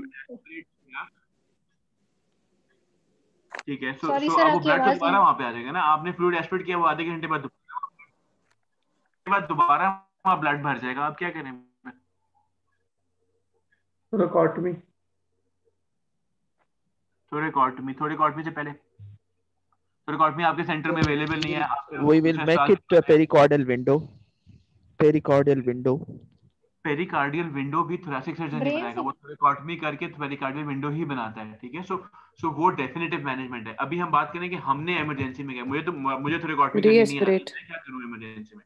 ठीक है. सो मैं आपको बताता हूं इसमें क्या करना होता है कि once you have put your needle in, तो जिस तरह हम सेंट्रल लाइन डालते हैं ना, आपने इसके अंदर सेंट्रल लाइन डालनी है. ठीक है. वैसे तो आइडियली कैप्सूल्स प्रॉपर्ली आते हैं, वरना आप सिंपली जब आपने नीडल डाल दी और एस्पिरेट किया, उसमें ब्लड आ गया, उसके अंदर आप गाइड वायर डालिए, नीडल को पुल करें और गाइड वायर के ऊपर आप अपनी सेंट्रल लाइन डाल के उसके अंदर छोड़ दें, और आप हर थोड़ी देर के बाद उस फ्लूइड को एस्पिरेट करते रहेंगे. ठीक है. सो सिरिंज आपने अटैच की होती है, आप हर आधे घंटे बाद जो फ्लूइड एक्यूमुलेट होता है उसको दोबारा आप एस्पिरेट कर सकते हैं. ये फ्लूइड क्लॉट नहीं होता because it is in continuous motion. ठीक है. सो ये टेंशन नहीं है कि वो ब्लॉक हो जाएगी या कुछ हो जाएगा. So you have to leave a catheter in ठीक है, और पेशेंट का एकदम बीपी नॉर्मल हो जाएगा और आप पेशेंट को ट्रांसफर करेंगे फॉर थोरेसिक सर्जरी फैसिलिटी जहां पे अवेलेबल होगी, और जो भी पेशेंट को ट्रांसफर कर रहा होगा सिरिंज के साथ अटैच्ड होती है, जब उसका एकदम बीपी ड्रॉप होना शुरू होगा वो दोबारा उसको एस्पिरेट कर लेगा, and he will keep on doing it until thoracic surgery help arrive. ठीक है, और थोरेसिक सर्जरी वाले क्या करते हैं, वो पेरिकार्डियल विंडो बनाते हैं। ठीक है, तो आपको हार्ट को रिपेयर करने की जरूरत नहीं होती, आप सिर्फ पेरिकार्डियम को ओपन कर देते हैं। पेरिकार्डियम को ओपन करने से क्या होगा कि वो जो सारा का सारा ब्लड है वो चेस्ट कैविटी में लीक होना शुरू हो जाएगा। ठीक है, और यहाँ पे आपने एक चेस्ट ट्यूब डाल देनी है। ठीक है, so the blood will start leaking from heart into the chest tube. वो थोड़ा बहुत हल्का फुल्का आ रहा होता है, वो लीक होता रहता है, वो खुद ही ऐसा ऐसा बंद हो जाता है, कुछ और नहीं करना है इसमें। ठीक है, सो बहुत लंबा चौड़ा ऑपरेशन भी नहीं है, पेरिकार्डियल विंडो बना के छोड़ देते हैं, वो सारा ब्लड जो है चेस्ट ट्यूब में आता रहता है। So this is what you have to do. हमें ये बताना चाहिए कि हमने नीडल डाल के एस्पिरेट करना है, फिर हमने वहां पे कैथेटर छोड़ना है, because the blood will keep on accumulating. आप उसको एस्पिरेट करके छोड़ नहीं सकते, वो दोबारा प्रॉब्लम होना शुरू हो जाएगी उसको।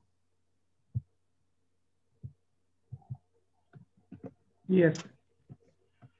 सो बीपी रिस्पॉन्ड करके आप क्या करें? ऑब्जर्व करें पेशेंट को। ऑब्जर्व कर लिया, तो 2 3 4 रीडिंग्स ले ली, वो ठीक है। फर्दर इन्वेस्टिगेशन, कौन सी इन्वेस्टिगेशन करनी है? CT scan, Adjuncts to primary survey. तो adjust Chest X-ray primary. convex. तो अगेन अब डिपेंड करता है कि मेरे फास्ट पे क्या आया था, फास्ट पॉजिटिव था कि फास्ट नेगेटिव था। ठीक है, सो अगर मेरा फास्ट पॉजिटिव था तो मैं सीटी स्कैन करूंगा। ठीक है, अगर मेरा फास्ट नेगेटिव था तो सीटी स्कैन फॉर एब्डोमेन मुझे कराने की होती है। फास्ट नेगेटिव है, आई विल जस्ट सी कि मुझे और क्या चाहिए, चेस्ट एक्सरे चाहिए, पेल्विस एक्सरे चाहिए, जो भी चाहिए उस पर मैं फोकस करूंगा। ठीक है, so patient can come with a shock with a pelvic fracture, तो उसको मुझे सीटी स्कैन कराने की जरूरत नहीं है। सीटी स्कैन तब कराना है जब फास्ट पॉजिटिव आएगा। ठीक है, सीटी स्कैन तब कराना है जब चेस्ट की इंजरी और चेस्ट ट्यूब आपने डाली है और ब्लड आ रहा है और यू वांट टू सी कि कितना डैमेज है या क्या प्रॉब्लम है, तब आप करा सकते हैं। अदरवाइज एब्डोमेन के लिए सीटी स्कैन सिर्फ तब कराना है जब फास्ट पॉजिटिव आया था इन रिस्पोंडर्स। ठीक है, so after 30 minutes your patient still has a normal BP, fast scan उसका पॉजिटिव था, आप सीटी स्कैन कराएंगे। ठीक है, अगर आधे घंटे के बाद बीपी दोबारा ड्रॉप करता है, इसका मतलब है कि ये ट्रांजिट रिस्पॉन्डर है, उसकी सोर्स ऑफ ब्लीडिंग ढूंढे। अगर फास्ट पॉजिटिव है तो रिपोर्ट मी, फास्ट नेगेटिव है तो फाइंड अदर सोर्सेज, ये अभी हमने कर लिया। अच्छा जी, so you explore your patient, there were multiple injuries, उसके लिवर की इंजरी थी, स्प्लेनिक की इंजरी थी, कोलन की परफोरेशन थी, जेजुनम की परफोरेशन थी, रेट्रोपेरिटोनियल हेमाटोमा था। ठीक है, क्या करना है? हर इंजरी को एड्रेस करके क्या करेंगे इस पेशेंट में? मिनिमल सोर्स ऑफ ब्लीडिंग को कंट्रोल करेंगे और सेप्सिस एक्टिव ब्लीडिंग को, damage control surgery, damage control surgery. Damage control surgery क्यों करना चाह रहे हैं? मैं एक्सपर्ट सर्जन हूं, मैं हर चीज कर सकता हूं, मुझे करने दो।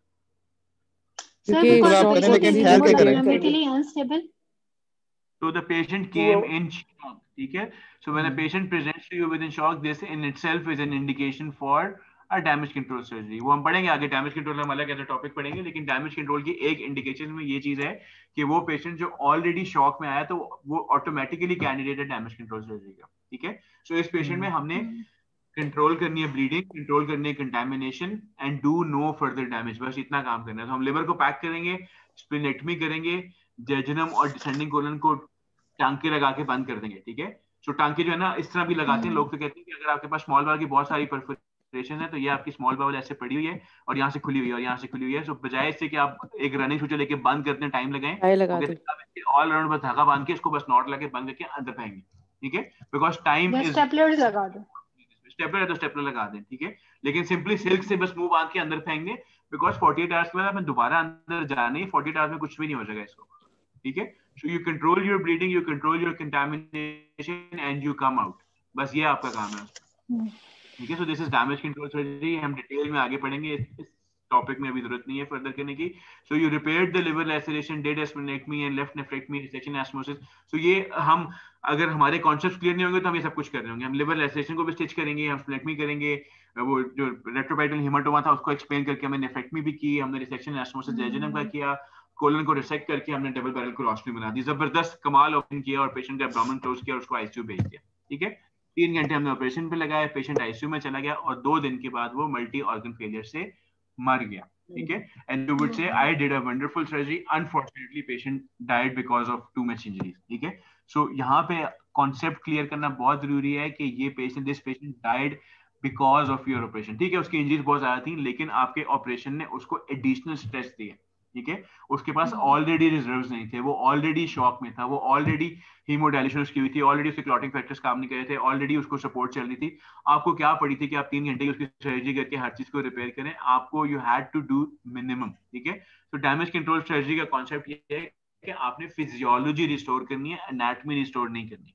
ठीक है, so you just want to control the bleeding and control the contamination, shift the patient to ICU वाले उसको resuscitate कर लें, उसको warm करें, उसको stable कर लें, फिर आप 2 दिन के बाद जितनी सर्जरी में जो कुछ करना है आराम से उसको जो मर्जी करते हैं।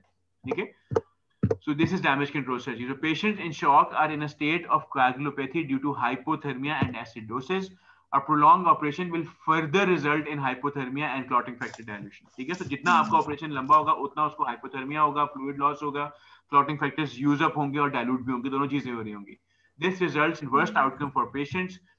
This is the concept of damage control surgery. Arrest the bleeding, control sepsis, protect from any further injury, nothing else. ठीक है, लिवर को पैक करें, स्प्लीन, क्योंकि स्प्लीन को आपको पैक करने का फायदा नहीं है, स्प्लेक्टमी पे 1 मिनट लगता है, स्प्लेक्टमी करें और बावल को बंद करें और बाहर आ जाए। हमने पहले डिस्कस की थी। सो excessive resuscitation before control of hemorrhage can also increase the ongoing bleed and worsen the state of shock. The 4 strategies of damage control resuscitation are to anticipate and treat acute traumatic coagulopathy. ठीक है, तो पहली चीज तो आपको ये समझनी चाहिए कि जो पेशेंट coagulopathic है, ठीक है, वो coagulopathic क्यों है? बिकॉज के क्लॉटिंग फैक्टर्स यूज अप हो रहे हैं, उसकी इंटरनल ब्लीडिंग हो रही है और बॉडी उस ब्लीडिंग को रोकने की कोशिश कर रही है, उसके लिए सारे क्लॉटिंग फैक्टर्स यूज अप हो रहे हैं। ठीक है, पेशेंट को ऑलरेडी हाइपोथर्मिया, उसकी वजह से उसको कोएगुलोपैथी हो रही है, पेशेंट को ऑलरेडी लैक्टिक एसिडोसिस हो रहा है और एसिडोसिस की वजह से कोएगुलोपैथी हो रही है। ठीक है, so everything is adding to coagulopathy. So permissive hypotension, तो पहली चीज तो ये कि आपने अंडरस्टैंड करना है कि पेशेंट को कोएगुलोपैथी है, उसको आपने ट्रीट करना है। दूसरी, permissive hypotension until you control your haemorrhage. ठीक है, so keep a minimum mean arterial pressure of 60 जब तक आप हेमरेज कंट्रोल। एक दफा आपने सोर्सेस ऑफ ब्लीडिंग रोक लिए, फिर एनेस्थीसिया से जी बीपी ऊपर लेके। ठीक है, सो जब आप नॉर्मली लेप्रोटमी करके एब्डोमेन खोलते हैं और सारे 4 क्वाड्रेंट्स पैकिंग करते हैं, पैक करने के बाद you do not do anything. आप एनेस्थीसिया से कहते हैं कि जी मैंने पैक कर दी है, कोई अपेरेंट ब्लीडिंग नजर नहीं आ रही, आप बीपी ऊपर रेस करें। ठीक है, पेशेंट को फिजियोलॉजी उसकी रिस्टोर कर लें, उसको स्टेबल कर लें, फिर आप अपने ऐसा ऐसा पैक्स निकाल दें। ठीक है, you have to limit the use of crystalloids and colloids. ठीक है, बिकॉज इन दोनों से कोएगुलोपैथी और वर्स होगी। ठीक है, एक तो उसको डाइल्यूट करेंगे, दूसरा ये, ठीक है, तो इन सब चीजों से प्रॉब्लम होती है, तीसरा इनसे एसिडोसिस भी होता है। ठीक है, सो आपने क्रिस्टलॉइड्स और कोलॉइड्स अवॉइड करने हैं, जहां पे ब्लड अवेलेबल है ब्लड दें। कौन सा ब्लड देना है? Whole blood. What is the ideal?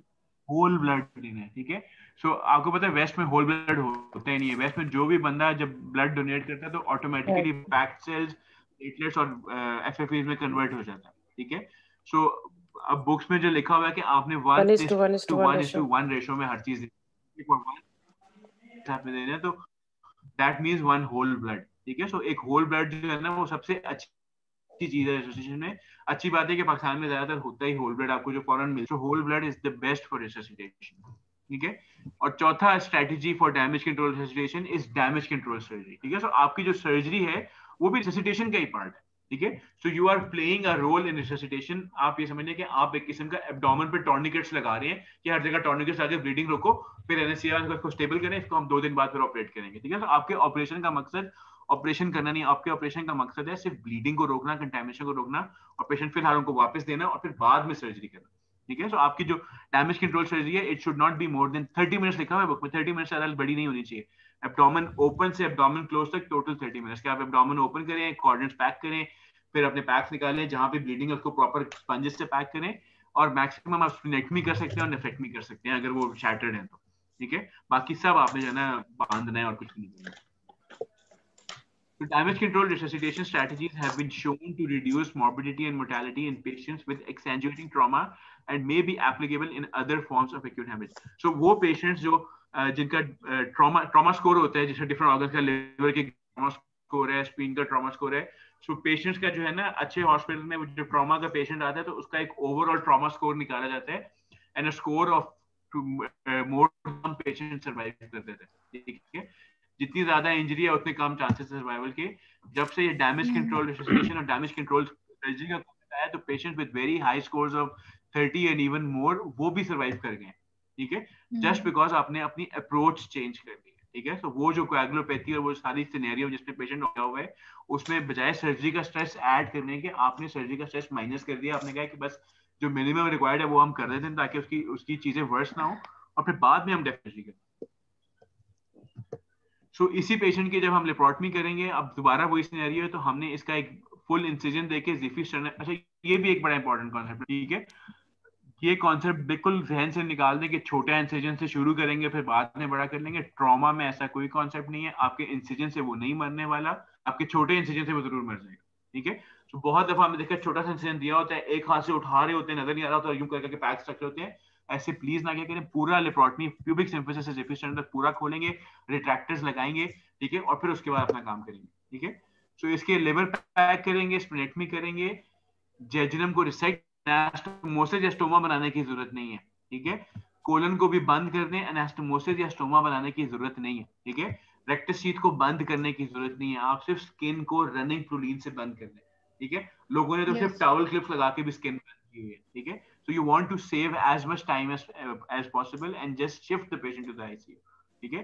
So liver को आप पैक कर दें, स्प्लेनेक्टमी कर दें और बाउल्स को बंद करें और ICU भिजवा दें पेशेंट को। ऑपरेटिव टाइम 45 मिनट्स, ठीक है। तो ये सारा कुछ आप आराम से 45 मिनट में करते हैं, इसमें कोई लंबा चौड़ा काम नहीं है। लिवर को पैक करना है, स्प्लेनेक्टमी करनी है और बाउल के एंड्स को बंद करना है, ठीक है। आधे घंटे में भी हो सकता है और एब्डोमेन क्लोज ही नहीं करना। So after 48 hours, the patient's condition has improved. His lactate levels have decreased. He was shifted back to the OR, जहाँ पे पैक्स निकाले गए, जेजुनम का एनास्टोमोसिस किया गया, कोलन का नॉर्मलाइजेशन में करने की जरूरत है, तो कोलन की डबल बैरल स्टोमा बना दिया गया, ठीक है। Again, the patient was shifted to the ICU. वहां पे फिर वो एक्सट्यूबेट हुआ और वहां से वो वार्ड में शिफ्ट हो गया, ठीक है। क्या उसकी रेसिसिटेशन हमें अभी तक रोक देनी चाहिए, जो हमने पहले बात करे थे? तो इसका आंसर है कि आप अभी नहीं रोक सकते, ठीक है। So a normal pulse, a normal blood pressure and a normal urine output does not mean that the patient is out of shock. Okay? So a patient may be resuscitated to restore central perfusion to the lungs and kidneys and yet continue to underperfuse the gut and muscle beds. ठीक है।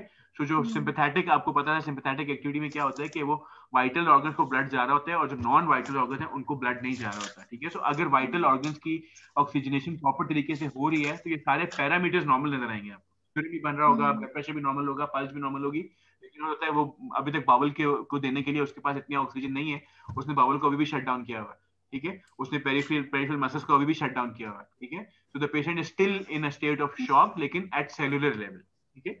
So activation of inflammation and coagulation may be ongoing and lead to reperfusion injury when these organs are finally perfused and ultimately multiple organ failure can happen, ठीक है। So आपने resuscitation रोक दी कि मेरे सारे parameters normal हो गए, इन organs में अभी भी शॉक चल रही थी और इवेंचुअली जब पेशेंट को 1-2 दिन के बाद फाइनली कुछ फ्लूइड आया और resuscitation हुई तो वहां पे रिपरफ्यूजन इंजरी होगी। आप फिर समझ आती वो पता नहीं पेशेंट को एकदम कुछ हो गया, ठीक है। तो वो जो एकदम कुछ हुआ होता है वो यही हुआ होता है कि आपने पहले प्रॉपर तरीके से उसको रिससिटेट ही नहीं किया था, ठीक है। और ये एक ऐसी चीज है जो हम सोचते भी नहीं है और हम एक्सेप्ट भी नहीं करेंगे कि हमारा फॉल्ट है, ठीक है। तो उसका बेस्ट तरीका ये है कि आप हर पेशेंट में एज्यूम कर लें कि ये अभी भी अंडर रिससिटेटेड है और उसको कंफर्म करने का क्या तरीका है? उसको कंफर्म करने का तरीका है कि आप उसके लैक्टिक लेवल्स करें, लैक्टेट लेवल्स, और उसकी central venous oxygen saturation measure करें। It should be more than 70। ये दोनों चीजें बहुत इंपॉर्टेंट है, ठीक है। सो इस स्टेट को जिसमें पेशेंट के वाइटल साइंस नॉर्मल होते हैं लेकिन उसको हाइपोपरफ्यूजन चल रही होती है, इसको कहते हैं ओकल्ट हाइपोपरफ्यूजन या ओकल्ट शॉक। पेशेंट शॉक में है लेकिन आपको नजर नहीं आ रहा, ठीक है। So it is manifested only by a persistent lactic acidosis and वो mixed venous oxygen saturation। आप ABGs कराएंगे arterial और ABGs कराएंगे venous। ABGs arterial में आपको acidosis का पता चलेगा और venous में आपको उसकी venous oxygen saturation पता चलेगी। It should be more than 70%। Patients with occult hypoperfusion for more than 12 hours have 2 or 3 times the mortality of patients with a limited duration of shock। ठीक है। So occult hypoperfusion for more than 12 hours से आपकी mortality 2 to 3 times बढ़ जाती है। Resuscitation algorithms directed eight correcting global perfusion endpoints, ठीक है। सो आपने क्या क्या चीजें करेक्ट करनी है? आपने वाइटल साइंस ही करेक्ट नहीं करने, आपने उसका बेस डेफिसिट भी करेक्ट, आपने उसके लैक्टेट लेवल्स करेक्ट करने हैं और आपने मिक्स्ड वीनस ऑक्सीजन सैचुरेशन को इंप्रूव करना है। It should be more than 70% rather than the traditional endpoints mortality and morbidity, ठीक है। तो वो सेंटर्स जहां पे शॉक वाले पेशेंट्स में ये चीजें मॉनिटर करके तब रिससिटेशन रोकी गई, उन पेशेंट में ज्यादा अच्छे आउटकम्स नजर आए।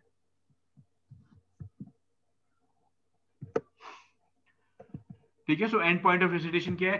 Base deficit, lactic acidosis and mixed Venus oxygen sufficiency, तीनों चीजें हमने चेक करनी है, फिर हमने रिससिटेशन रोकनी है अपनी। ठीक है, ट्रांसफ्यूजन की हमने बात कर ली कि सबसे अच्छा होल ब्लड है 1:2। अगर आपके पास अलग अलग कंपोनेंट्स मिलते हैं तो आपने 1:1 1:1 4 चीजें हैं, आरबीसीज, प्लेटलेट्स, एफएपीज एंड क्रायोप्रेसिपिटेट। ठीक है, इनको 1:1 रेशियो में आपने सारा। ऑटोलोगस ब्लड क्या होता है? सर बिफोर ऑपरेट पेशेंट को अपना ब्लड ड्रॉ करवा लेते हैं, अपना ही ब्लड। ठीक है, सो बिफोर ऑपरेशन पेशेंट को ट्रांसफ्यूज करके उसको का ब्लड लेके उसको कर लें। ये तो ऑब्वियसली आप इलेक्टिव ऑपरेशन में कर सकते हैं। मेरे पेशेंट की इसोफेजेक्टमी होनी है तो मैं 4 हफ्ते पहले उसका ब्लड निकाल के रख लूंगा, दैट इज वन ऑप्शन। ठीक है, ऑटोलोगस ब्लड की एक और एग्जांपल है सेल सेवर की, कि वो ब्लड जो आप पेशेंट की लेप्रोटमी करके जब रिट्रीव करते हैं, उसी ब्लड को साफ करके क्यों ना पेशेंट को वापस लगा दिया जाए। ठीक है, तो पेशेंट की जब आप लेप्रोटमी करते हैं और एब्डोमेन ओपन करते हैं और अंदर से अच्छा खासा 2-3 लीटर ब्लड निकलता है, बाउल कंटेंट यूज होते हैं, लेकिन उसको साफ किया जा सकता है। ठीक है, there are devices available in the market जिनको सेल सेवर कहा जाता है। वो क्या करते हैं कि जो सारा का ब्लड पेशेंट के अंदर से निकलता है वो एक रिजर्वॉयर में जाता है, उसको सलाइन के साथ मिलके प्रोसेस किया जाता है, जो वेस्ट है वो सारा निकल जाता है और बाकी जो प्योर आरबीसीज रह जाते हैं फिर दोबारा पेशेंट को ट्रांसफ्यूज कर दिया जाता है। ठीक है, this is cell saver, this is supposed to be present in all the trauma setups. ठीक है, अनफॉर्चुनेटली हमारे पास है नहीं। सो जितना आप पेशेंट से ब्लड निकाल, जो कुछ आपकी सेक्शन में जा रहा होता है वो सेक्शन, स्पेशल सेक्शन डिवाइसेस आती हैं, वो सब कुछ सेक्शन करके एक मशीन में जा रहा होता है, वहां से उसको वॉश करके वापस एक ड्रिप में आते हैं और उस ड्रिप को आप पेशेंट से अटैच करते हैं, सारा सारा वापस ब्लड उसको वापस मिल जाता है। ठीक है, दिस इज सेल सेवर।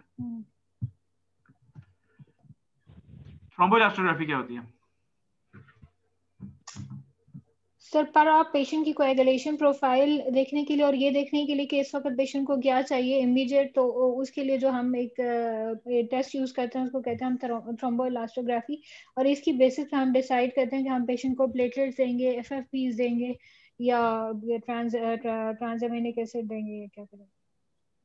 ठीक है, तो थ्रोम्बोइलास्टोग्राफी इज अ टेस्ट जिसके जरिए आप ये देखना चाह रहे होते हैं कि पेशेंट को और कितने ब्लड कंपोनेंट्स देने हैं। ठीक है, सो इमरजेंसी में जब आप लेप्रोटमी कर रहे होते हैं, लिवर ब्लीड कर रहा होता है, आप टाइम जाया कर रहे होते हैं, ब्लीडिंग रुक नहीं रही होती और वो एनएसए वाले ब्लड पे ब्लड लगा रहे होते हैं लेकिन क्लॉटिंग नहीं हो रही होती। ठीक है, आप कहते हो कि वो तो बाहर आता जा रहा है, हालांकि वो ब्लड दे रहे होते हैं, इट मींस कि शायद उसको ब्लड की नहीं, उसको एफएफपी की जरूरत है।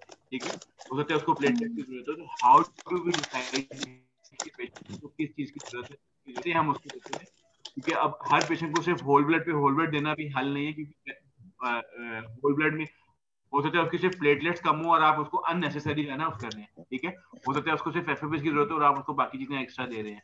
हो सकता है उसको सिर्फ पैक्ड आरबीसी की जरूरत है, उसको आप एमई एक्स्ट्रा प्लेटलेट और एफएफपी दे रहे हैं। So every patient has different requirements. ठीक है, तो उसके लिए एक टेस्ट आया था जिसको थ्रोम्बोइलास्टोग्राफी कहते हैं। ठीक है, तो थ्रोम्बोइलास्टोग्राफी है क्या? Thromboelastography is a method of testing the efficiency of blood coagulation. ठीक है, तो आप पेशेंट का एक ब्लड सैंपल लेते हैं, उसको उस मशीन में लोड कर देते हैं, तो मशीन आपको एक ग्राफ देती है जिसमें आपको आना चाहिए, जिस तरह आप ईसीजी पढ़ते हैं इसी तरह आप इस थ्रोम्बोइलास्टोग्राफ को पढ़ते हैं। इट टेल्स यू एग्जैक्टली कि ब्लड जैसे ही आपने ब्लड निकाला तो कितने से क्लॉट बनना शुरू हुआ है, जो जहाँ पे ये लाइन स्प्लिट हो रही है, दिस इज जो आर लिखा हुआ है, this is the clotting time, कि जी इतनी देर के बाद क्लॉट बनना शुरू हुआ है। ठीक है, उसके बाद जो है 2 एंगल्स हैं, ये आपको बता रहे हैं कि कितनी जल्दी क्लॉट बना। ठीक है, और ये जो ऊपर और नीचे वाली लाइन के बीच में डिफरेंस है, इसको मैक्सिमम एम्पलीट्यूड कहते हैं। ये शो करता है कि क्लॉट कितना स्ट्रॉन्ग है। ठीक है, और उसके बाद जब क्लॉट कंप्लीटली बन जाता है उसके बाद फिर क्लॉट ब्रेकडाउन शुरू होता है, तो उसको कहते हैं लाइसिस। ठीक है, तो जितना रैपिड लाइसिस हो रहा होगा इसका मतलब है कि फाइब्रिनोलाइसिस ज्यादा डिलेड हो रहा होगा, इसका मतलब है कि फाइब्रिन जो है ना वो डेफिशिएंसी है।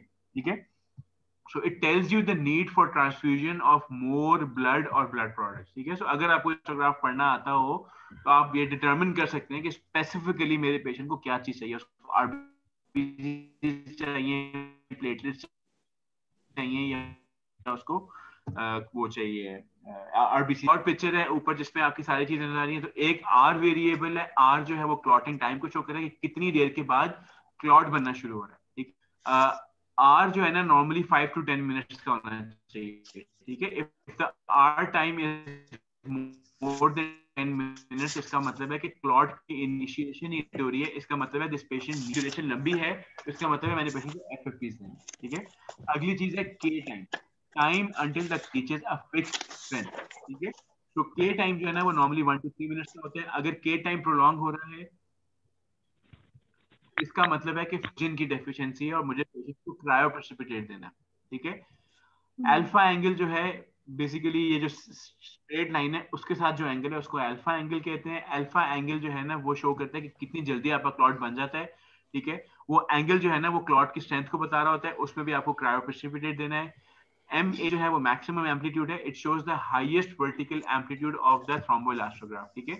सो ये मैक्सिमम एम्पलीट्यूड है, ऊपर वाली लाइन और नीचे वाली लाइन के जितना ये वाइड होगा इसका मतलब है कि ये बहुत स्ट्रॉन्ग क्लॉट है, ठीक है। सो अगर ये बहुत नैरो बन रहा है इसका मतलब है कि आपकी प्लेटलेट्स डेफिशिएंट है, प्लेटलेट प्लग प्रॉपर बन रहा है और उसके ऊपर क्लॉट इसलिए नहीं बन रहा, ठीक है। So this patient needs platelets, ठीक है। और आखिरी चीज है लाइसिस एट 30 मिनट्स के 30 मिनट्स में क्लॉट डिसॉल्व हुआ कि नहीं हुआ, तो वो 30 मिनट्स में 0 to 8% क्लॉट जो है वो डिसॉल्व हो जाना चाहिए। अगर वो इससे ज्यादा हो रहा है तो इसका मतलब है पेशेंट को ट्रांएक्सामिक एसिड देने की जरूरत है, ठीक है। तो this is how you make your decision कि पेशेंट को किस पेशेंट को क्या चीज देनी है, ठीक है। अब ये ग्राफ नजर कैसा आता है, ये ऐसा नजर आता है, ये बस सिंपल ऐसा ब्लैक सा इमेज आ रहा होता है, इसकी बेसिस पे आपने पढ़ना होता है। नीचे वैल्यूज लिखी हुई आ रही होती हैं लेकिन आप सिंपली क्लॉट इस ग्राफ को देख के भी आपको अंदाजा हो जाता है, ठीक है। तो जो ऊपर लेफ्ट पे ये नॉर्मल है, ठीक है, ये फौरन एकदम क्लॉट बनना शुरू हुआ और एकदम एंगल वाइड हुआ और ये चौड़ा सा क्लॉट बन गया, ठीक है। वो पेशेंट्स जिनमें क्लॉटिंग फैक्टर्स की डेफिशिएंसी है या जो हेपरिन के ऊपर है उनमें आप देखें एक तो क्लॉट बनना भी लेट शुरू हुआ है और क्लॉट की स्ट्रेंथ, क्लॉट की हाइट भी कम है, ठीक है। So these are patients who are on heparin या जिनको अगर ट्रॉमा में आ रहा है तो इन पेशेंट्स को आपको FFPs देने की जरूरत है, ठीक है। वो पेशेंट्स जिनमें थ्रोम्बोसाइटोपिनिया है उसमें क्या हो रहा है कि क्लॉट की मैक्सिमम जो हाइट है वो काफी देर के बाद अचीव हो रही है। नॉर्मली क्या हो रहा था कि वो मैक्सिमम एम्पलीट्यूड पे पहुंच के फिर नैरो हो रहा था उसके बाद, ठीक है। तो अगर प्लेटलेट्स कम होंगी तो वो मैक्सिमम एम्पलीट्यूड लेट अचीव हो रहा है, ठीक है, तो उसमें इसकी जरूरत है, ठीक है। अगर प्लेटलेट्स काम ही नहीं करी तो ये बिल्कुल ही नैरो सा आपका क्लॉट बन रहा है, ठीक है। क्योंकि प्लेटलेट प्लग डिसाइड करता है कि क्लॉट कितना बड़ा बनना है, ठीक है। इस पिक्चर में क्या हो रहा है कि आपका क्लॉट बना और फौरन रिजॉल्व हो गया, ठीक है। तो इसका मतलब है इसमें फाइब्रोलाइसिस हो रहा है, ठीक है, यानी कि पेशेंट्स को साइटोकाइनेज मिला हुआ है या TPA मिला हुआ है, ठीक है। जो ये सेंटर वाली इमेज है इसमें आपका क्लॉट बहुत रैपिडली और बहुत बड़ा बना है, इसका मतलब है कि this patient has hypercoagulation for due to any reason, ठीक है। तो इसको आपको एंटीकोआगुलेंट्स देने पड़ेंगे। तो this is how you read a thromboelastograph. Sir ये शोकत खाना में होते हैं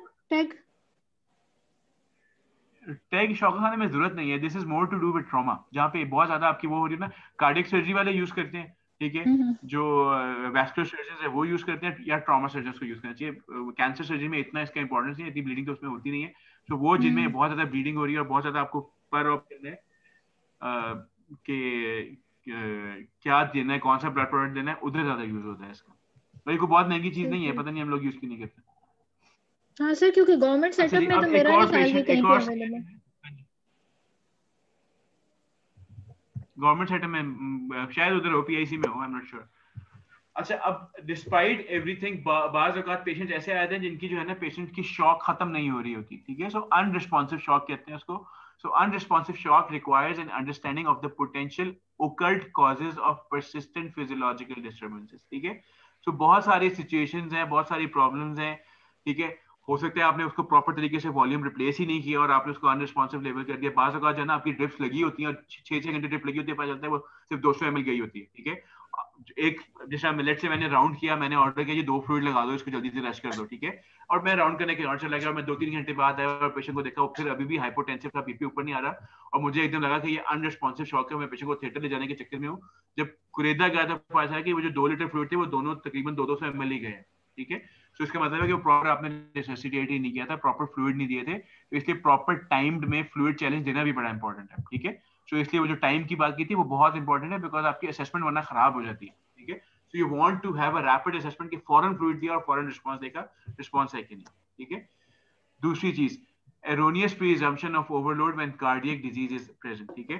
सो पेशेंट्स जिनमें ऑलरेडी हार्ट फेलियर होते हैं उनमें हम डर डर के फ्लूइड देते हैं, यार ये तो पहले ही इतना फ्लूइड होगा, इसके अंदर इसको फ्लूइड नहीं देना। तो ऐसा नहीं है। ट्रॉमा का जब पेशेंट आ गया है वो शॉक में है तो आप बेफिक्र होकर फ्लूइड दें फ्लूइड ओवरलोड से मरीज नहीं मरेगा, हाइपोटेंशन से जरूर मर जाएगा, ठीक है। सो ओवरलोड को बाद में मैनेज कर सकते हैं, अभी ज्यादा इंपॉर्टेंट है असेस करना है कि उसकी shock unresponsive because of hypovolaemia है या कोई और रीजन है, ठीक है। सो मेक श्योर कि आप उसको प्रॉपर फ्लूइड चैलेंज फिर भी दें, हार्ट फेलियर से या कार्डियक डिजीज से कुछ नहीं हो जाएगा। Hypoxia caused by inadequate ventilation, barotrauma to the lung, pneumothorax और cardiac tamponade, ठीक है। सो ये सारी चीजें हमने डिस्कस करी थी कि न्यूमोथोरैक्स और कार्डियक टेम्पोनेड भी हो सकता है जो आप मिस कर रहे हैं, ठीक है, जिसकी वजह से उसको हाइपोक्सिया या अनरिस्पॉन्सिव शॉक हो सकती है। अनडायग्नोज्ड और इनएडिक्वेटली ट्रीटेड सेप्सिस। अब ट्रॉमा के पेशेंट में ना बाज़ औक़ात ऐसे होता है कि जी वो 2 दिन पहले गिरा था, आपके पास आया शॉक में, ठीक है, आप उसको हाइपोवोलेमिक समझ के रिससिटेट कर रहे होते हैं, बीपी ऊपर नहीं आ रहा होता, probably this patient had a Babal injury जिसकी वजह से उसको सेप्सिस हुआ है और वो इसलिए आपके पास आया कि उसको बेसिकली पेरिटोनाइटिस है, ठीक है। सो हम उसको क्योंकि ट्रॉमा की हिस्ट्री थी, हम ट्रॉमा समझ के उसको मैनेज कर रहे थे, असल में वो अब इस वक्त सेप्टिक शॉक के साथ आपके पास आया कि वो 2 दिन पहले छत से गिरा था, बावल इंजरी होगी, उस टाइम पे किसी ने पिक नहीं किया, अब जब वो उसको पेरिटोनाइटिस हुआ और शॉक में गया तो वो घर वाले उसको उठा के लेके आ गए हैं। So this patient had a septic shock which we were thinking कि ये जो है ना ये हाइपोवोलेमिक शॉक है, ठीक है। सो उसको कंफ्यूज नहीं करना चाहिए। सो आपकी असेसमेंट में हमेशा ये होना चाहिए कि इस पेशेंट को trauma patient can have hypovolaemic shock, obstructive shock और सेप्टिक शॉक, सारा कुछ हो सकता है, ठीक है। एनाफिलेक्टिक भी हो सकता है उसको टू बिगिन विद कोई एनाफिलेक्टिक शॉक हुई हो, वो अनरिस्पॉन्सिव हुआ और गिर के फिर ट्रॉमा उसको हुआ, ठीक है। So anything is possible in a trauma patient, आपको नहीं पता, वो अगर अनकॉन्शियस पेशेंट आता है, हो सकता है उसने कोई चीज खाई हो, एलर्जी हुई हो, एकदम वेसोवेगल सिंकोपी हुई हो, चकरा के गिरा और फिर उसको ट्रॉमा हो गया और हम कुछ और ही समझ रहे हैं। अनकरेक्टेड एसिड बेस्ड और इलेक्ट्रोलाइट एब्नॉर्मैलिटीज, अगर आपके पेशेंट का एसिड बेस्ड बैलेंस अनकरेक्टेड है या इलेक्ट्रोलाइट एब्नॉर्मैलिटीज है तो उसमें भी कई दफा शॉक रिस्पॉन्ड नहीं करी होती है, आपको कई दफा इलेक्ट्रोलाइट्स को चेक करना पड़ता है, ठीक है, जैसे कि बहुत लो सोडियम हो तो वो भी प्रॉब्लम कर सकता है। एंडोक्राइन फेलियर, ठीक है, adrenal insufficiency, patients who have adrenal insufficiency उनको आप जितना मर्जी फ्लूइड दे दें वो रिस्पॉन्ड नहीं करेंगे जब तक आप उनको स्टीरॉइड्स नहीं देंगे, ठीक है। Patients who have hypothyroidism, cretinism, उनमें भी अगर शॉक के साथ पेशेंट आ जाए तो जब तक आप उसको रिप्लेस नहीं करेंगे, स्टीरॉइड्स नहीं देंगे, वेसोप्रेशर्स नहीं देंगे, उसका बीपी ऊपर नहीं आएगा, ठीक है। सो ये खास तौर पे जो एड्रिनल इनसफिशिएंसी है ये बड़ा इंपॉर्टेंट बात है। एडिसोनियन क्राइसिस, एडिसोनियन क्राइसिस, ठीक है। अब एडिसोनियन क्राइसिस का मतलब ये नहीं कि पेशेंट को जो है ना कोई एड्रिनल की प्रॉब्लम ही है तो उसको एड्रिनल इनसफिशिएंसी हो रही है, वो पेशेंट जो स्टीरॉइड्स पे, ठीक है। So a patient has been on steroid for 6 months for some disease और आपके पास वो ट्रॉमा के साथ आया और आपने उसको ऑपरेट किया है, तो the patient was steroid dependent, ठीक है। उन स्टीरॉइड्स की वजह से उसके एड्रिनल्स जो है वो तो शट डाउन हुए थे, ठीक है। So this patient now has adrenal insufficiency because of exogenous steroids, ठीक है। जब तक आप इसको स्टीरॉइड्स नहीं देंगे इसका बीपी ऊपर नहीं आएगा, ठीक है। हालांकि आपने सारी चीजें कर ली हैं, आपने उसको सेप्सिस सारा कुछ हर चीज ठीक कर ली है, बीपी ऊपर नहीं आ रहा, ठीक है। दिस पेशेंट नीड्स स्टीरॉइड्स, ठीक है। तो ये कुछ ऐसे सिनेरियोज हैं जो हमारे जहन में होने चाहिए कि यार ये तो नहीं कहीं इसको मसला, ठीक है। सो ट्रॉमा के पेशेंट को मैं रिससिटेट कर रहा हूं तो मेरे जहन में यार मैंने कोई टेंशन न्यूमोथोरैक्स तो नहीं मिस कर दिया, मैंने कार्डियक टेम्पोनेड तो नहीं मिस कर दिया, वापस चलेगा एयरवे ब्रीदिंग पे, ठीक है। इसी तरह पोस्ट ऑप पेशेंट्स में इलेक्टिव सेटिंग में जब आप पेशेंट्स को ऑपरेट करते हैं और बाद में वो हाइपोटेंशन एक्सप्लेन नहीं हो रही होती, कोई एब्डोमिनल में लीक नहीं है, कोई रेटिनाइटिस नहीं है और पेशेंट का बीपी ऊपर नहीं आ रहा, तो कंफर्म कर लें कि ये पेशेंट पहले स्टीरॉइड्स नहीं ले रहा था, ठीक है। अब हमारे पास कौन सी सिचुएशन है ऐसी, आपके पास जो है ना एड्रिनल ट्यूमर्स आ गए, ठीक है, कुशिंग सिंड्रोम का पेशेंट है, आपने उसकी सर्जरी करनी है, पेशेंट स्टीरॉइड्स पे था। आपके पास अल्सरेटिव कोलाइटिस का पेशेंट आ गया, आपने टोटल कोलेक्टमी करनी है, वो स्टीरॉइड्स ले रहा था, ठीक है। कोलेक्टमी आपने कर दी, स्टीरॉइड आपने उसको चलाया नहीं, वो पोस्ट ऑफ जो है ना हाइपोटेंशन, उसके बाद समझ ही नहीं आ रही, उसके बाद वो एक्सपायर कर गया, उसको स्टीरॉइड्स चाहिए, वो फ्लूइड से और वेजो प्रेशर से रिस्पॉन्ड नहीं करेगा, उसको स्टीरॉइड्स चाहिए, ठीक है। और फिर कुछ ड्रग्स हैं उनकी टॉक्सिसिटी की वजह से भी प्रॉब्लम्स हो सकती हैं, इसकी डिटेल में हम नहीं जाएंगे, तो छोड़ दें। So some suggested protocols for resuscitation. Major trauma patients arriving in shock are managed using ATLS protocols. इसमें तो कोई confusion नहीं है. Major torso trauma patients requiring ongoing resuscitation should have a central venous line placed in the emergency department. ये हम करते नहीं है, कर लें तो आपकी resuscitation आसान हो जाएगी, ठीक है। आप unnecessary उसको overhydrate नहीं कर रहे होंगे, unnecessary underhydrate नहीं कर रहे होंगे. Early central venous pressure of greater than 15 suggests cardiogenic, ठीक है। तो सेंट्रल लाइन डालने का एक और फायदा क्या है कि अगर उसकी सीवी प्रेशर 15 से ऊपर आ रही है, ठीक है, तो इसका मतलब है कि उसको प्रोबेबली ऑब्स्ट्रक्टिव शॉक या कार्डियक टेम्पोनेड है या टेंशन न्यूमोथोरैक्स, ठीक है। तो बगैर एग्जामिनेशन के भी आप पिक कर सकते हैं कि यार हार्ट के ऊपर प्रेशर पड़ा है, क्यों उसका सीवी प्रेशर 15 से ऊपर आ रहा है, ठीक है। तो पेशेंट शॉक में और सीवी प्रेशर 15 से ऊपर है, इसका मतलब है ऑब्स्ट्रक्टिव शॉक है उसको। Central venous pressure less than 10 mm despite volume loading suggest ongoing bleeding, ठीक है। सो मैंने 2 लीटर फ्लूइड दे दिया, उसका बीपी ऊपर नहीं आ रहा, उसका सीवी प्रेशर 10 से ऊपर नहीं आ रहा, इसका मतलब है कि ongoing bleeding चल रही है, this is a non respondent. At present, the rational compromise is hypotensive resuscitation. So SBP of more than 90 and heart rate of less than 130 per minute with moderate volume loading until hemorrhage has been controlled. ठीक है. So इधर 90 लिखा हुआ है, ये मैंने उससे companion से उठाया हुआ था, तो वो कह रहे हैं कि 90 भी ठीक है, ठीक है. So 80 भी ठीक है, ठीक है. 80-50 भी लोग कहते हैं कि वो भी एक्सेप्टेबल है, 90-60 भी एक्सेप्टेबल है, ठीक है. So you want a target of 90, ठीक है. So as long as your systolic pressure is 90, you are happy, you are fine. आपको इससे ऊपर जाने की जरूरत नहीं है, ठीक है. Don't target a 120/80 blood pressure, उसमें bleeding ज्यादा होगी. Boluses of Ringer's lactate should be continued, and when the amount exceeds 30 ml per kg, blood should be administered. ठीक है. So ये अब बात हो रही है कि आपने डिसीजन ले लिया हुआ है, आपने बोलस एक 20 ml per kg का दे दिया था, आपने डिसाइड कर लिया कि आपका पेशेंट रिस्पॉन्डर है कि नहीं है, या आपने सर्जरी करनी है, आपने डिसीजन हो गया, तो अब आप उसको कुछ ना कुछ फ्लूइड देंगे एक टारगेट बीपी मेंटेन करने के लिए, ठीक है. उसके बाद भी 30 ml per kg के बाद क्रिस्टलॉइड्स का कोई रोल नहीं, ठीक है. अब 30 ml का मतलब 2 लीटर ही बनता है. 70 kg का 30 ml per kg is 2 liters. तो 2 liters के बाद आप दोबारा क्रिस्टलॉइड्स देंगे तो आप पेशेंट का नुकसान कर रहे हैं, आप हर चीज डाइल्यूट कर रहे हैं. ना दें, ब्लड का थोड़ा सा वेट कर लें, बीपी 90 पे चला, कोई बात नहीं, ब्लड आने दें, ब्लड दें. And protocols for massive transfusion should be established in every emergency. आपको पता होना चाहिए कि जी massive transfusion के बाद मैंने क्या करना है, कौन कौन सी चीज करनी है, कैल्शियम देना नहीं देना, ये सारी चीजें डिफाइंड होनी चाहिए. So in summary, shock is an abnormality of the circulatory system that results in inadequate organ perfusion and tissue oxygenation. Hemorrhage is the cause of shock in most trauma patients. Treatment of these patients requires immediate hemorrhage control and fluid or blood replacement. Stop the bleeding. Target क्या? Stop the bleeding. Diagnosis and treatment of shock must occur simultaneously. ठीक है. So जहाँ पे आप diagnosis कर रहे हैं, साथ साथ आप treat भी कर रहे होते हैं उसको. Initial assessment of a patient shock requires careful physical examination, looking for signs of tension, pneumothorax, cardiac tamponade, and other causes of shock. Management of hemorrhage shock includes rapid hemostasis and balanced resuscitation with crystalloids and blood. ठीक है. Management includes rapid hemostasis and balanced resuscitation. Balance का क्या मतलब है कि जितना required है minimum उस पे रखें उसको. The classes of hemorrhage and response to intervention serve as a guide to resuscitation. ठीक है. So जो आपकी hemorrhage की classes हैं और response है, ये मसाला भी डिस्कस कर लिया है. एक guide your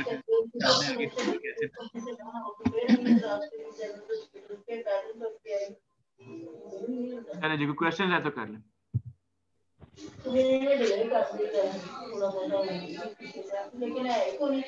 बेस डेफिसिट कैसे मेजर करते हैं? बेस डेफिसिट कैसे मेजर करते हैं? हाँ जी, कौन बताएगा? एबीजी से. ABG, what is base deficit?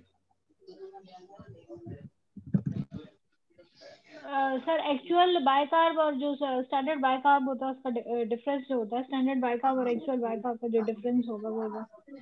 ठीक है. तो आपकी एबीजी इसके ऊपर ना बेस डेफिसिट लिखा हुआ आ रहा होता है कि आपका बेस डेफिसिट कितना है. नॉर्मल वैल्यू क्या है? सर 4 तक होती है आई गेस. तो इट्स -2 to +2. ठीक है. -2 to +2. ठीक है. तो उससे आपका बेस डेफिसिट जो है ना वो इसी रेंज में होना चाहिए. ठीक है. इससे ज्यादा होगा तो इसका मतलब है पेशेंट अभी भी शॉक में है. ठीक है. Lactate levels should be less than 6, कुछ उसमें तो लेस देन 2 लिखा हुआ है. तो आपका लैक्टेट लेवल्स 2 से कम आएंगे तो आपने रिससिटेशन रोकनी है. Thank you. फिर ये ब्लड तो ये क्रॉस मैचिंग में जो है सवाल एक आता है कि इमरजेंसी है तो आप कौन सा दे सकते हैं ब्लड. तो इसमें पहले में लिखा हुआ है कि ओ ग्रुप, ओ पॉजिटिव, ओ है ब्लड ग्रुप डोनर है. मेन के अंदर आप पॉजिटिव देंगे ओ, और फीमेल में ओ नेगेटिव. तो इसको ऐसे ही करना है या हम ओ को भी कर सकते हैं? डिपेंड करता है आपके में क्या आएगा. तो ओ नेगेटिव यूनिवर्सल डोनर है. मेन में भी आप ओ नेगेटिव दे सकते हैं, लेकिन मेन में पॉजिटिव देने का नुकसान नहीं है. फीमेल्स का प्रॉब्लम ये होता है कि वो रीसेस वाला प्रॉब्लम हो जाता है. तो मतलब दोनों में हम नेगेटिव दे सकते हैं. अगर नेगेटिव ऑप्शन है तो मेल हो या फीमेल तो हम नेगेटिव पे जाएंगे. यूनिवर्सल ब्लड डोनर किया तो वो नेगेटिव है. ठीक है. लेकिन ये कि ओ नेगेटिव इतना रेयर है तो वो ये कह रहे हैं कि अगर आपके पास मेल पे आप ओ पॉजिटिव दे देंगे तो पॉजिटिव कॉमनली मिल जाती है. संभाल के फीमेल्स के लिए रख लो खास तौर पे. मेल्स को तो बेशक कोऑर्डिनेट तो कोई मसला नहीं. तो ओ इज यूनिवर्सल, उसमें ओ नेगेटिव मेन हो जाएगा. और अगर मतलब ओ पॉजिटिव और नेगेटिव दोनों के ऑप्शन है तो हम नेगेटिव पे जाएंगे. दोनों में हाँ नेगेटिव.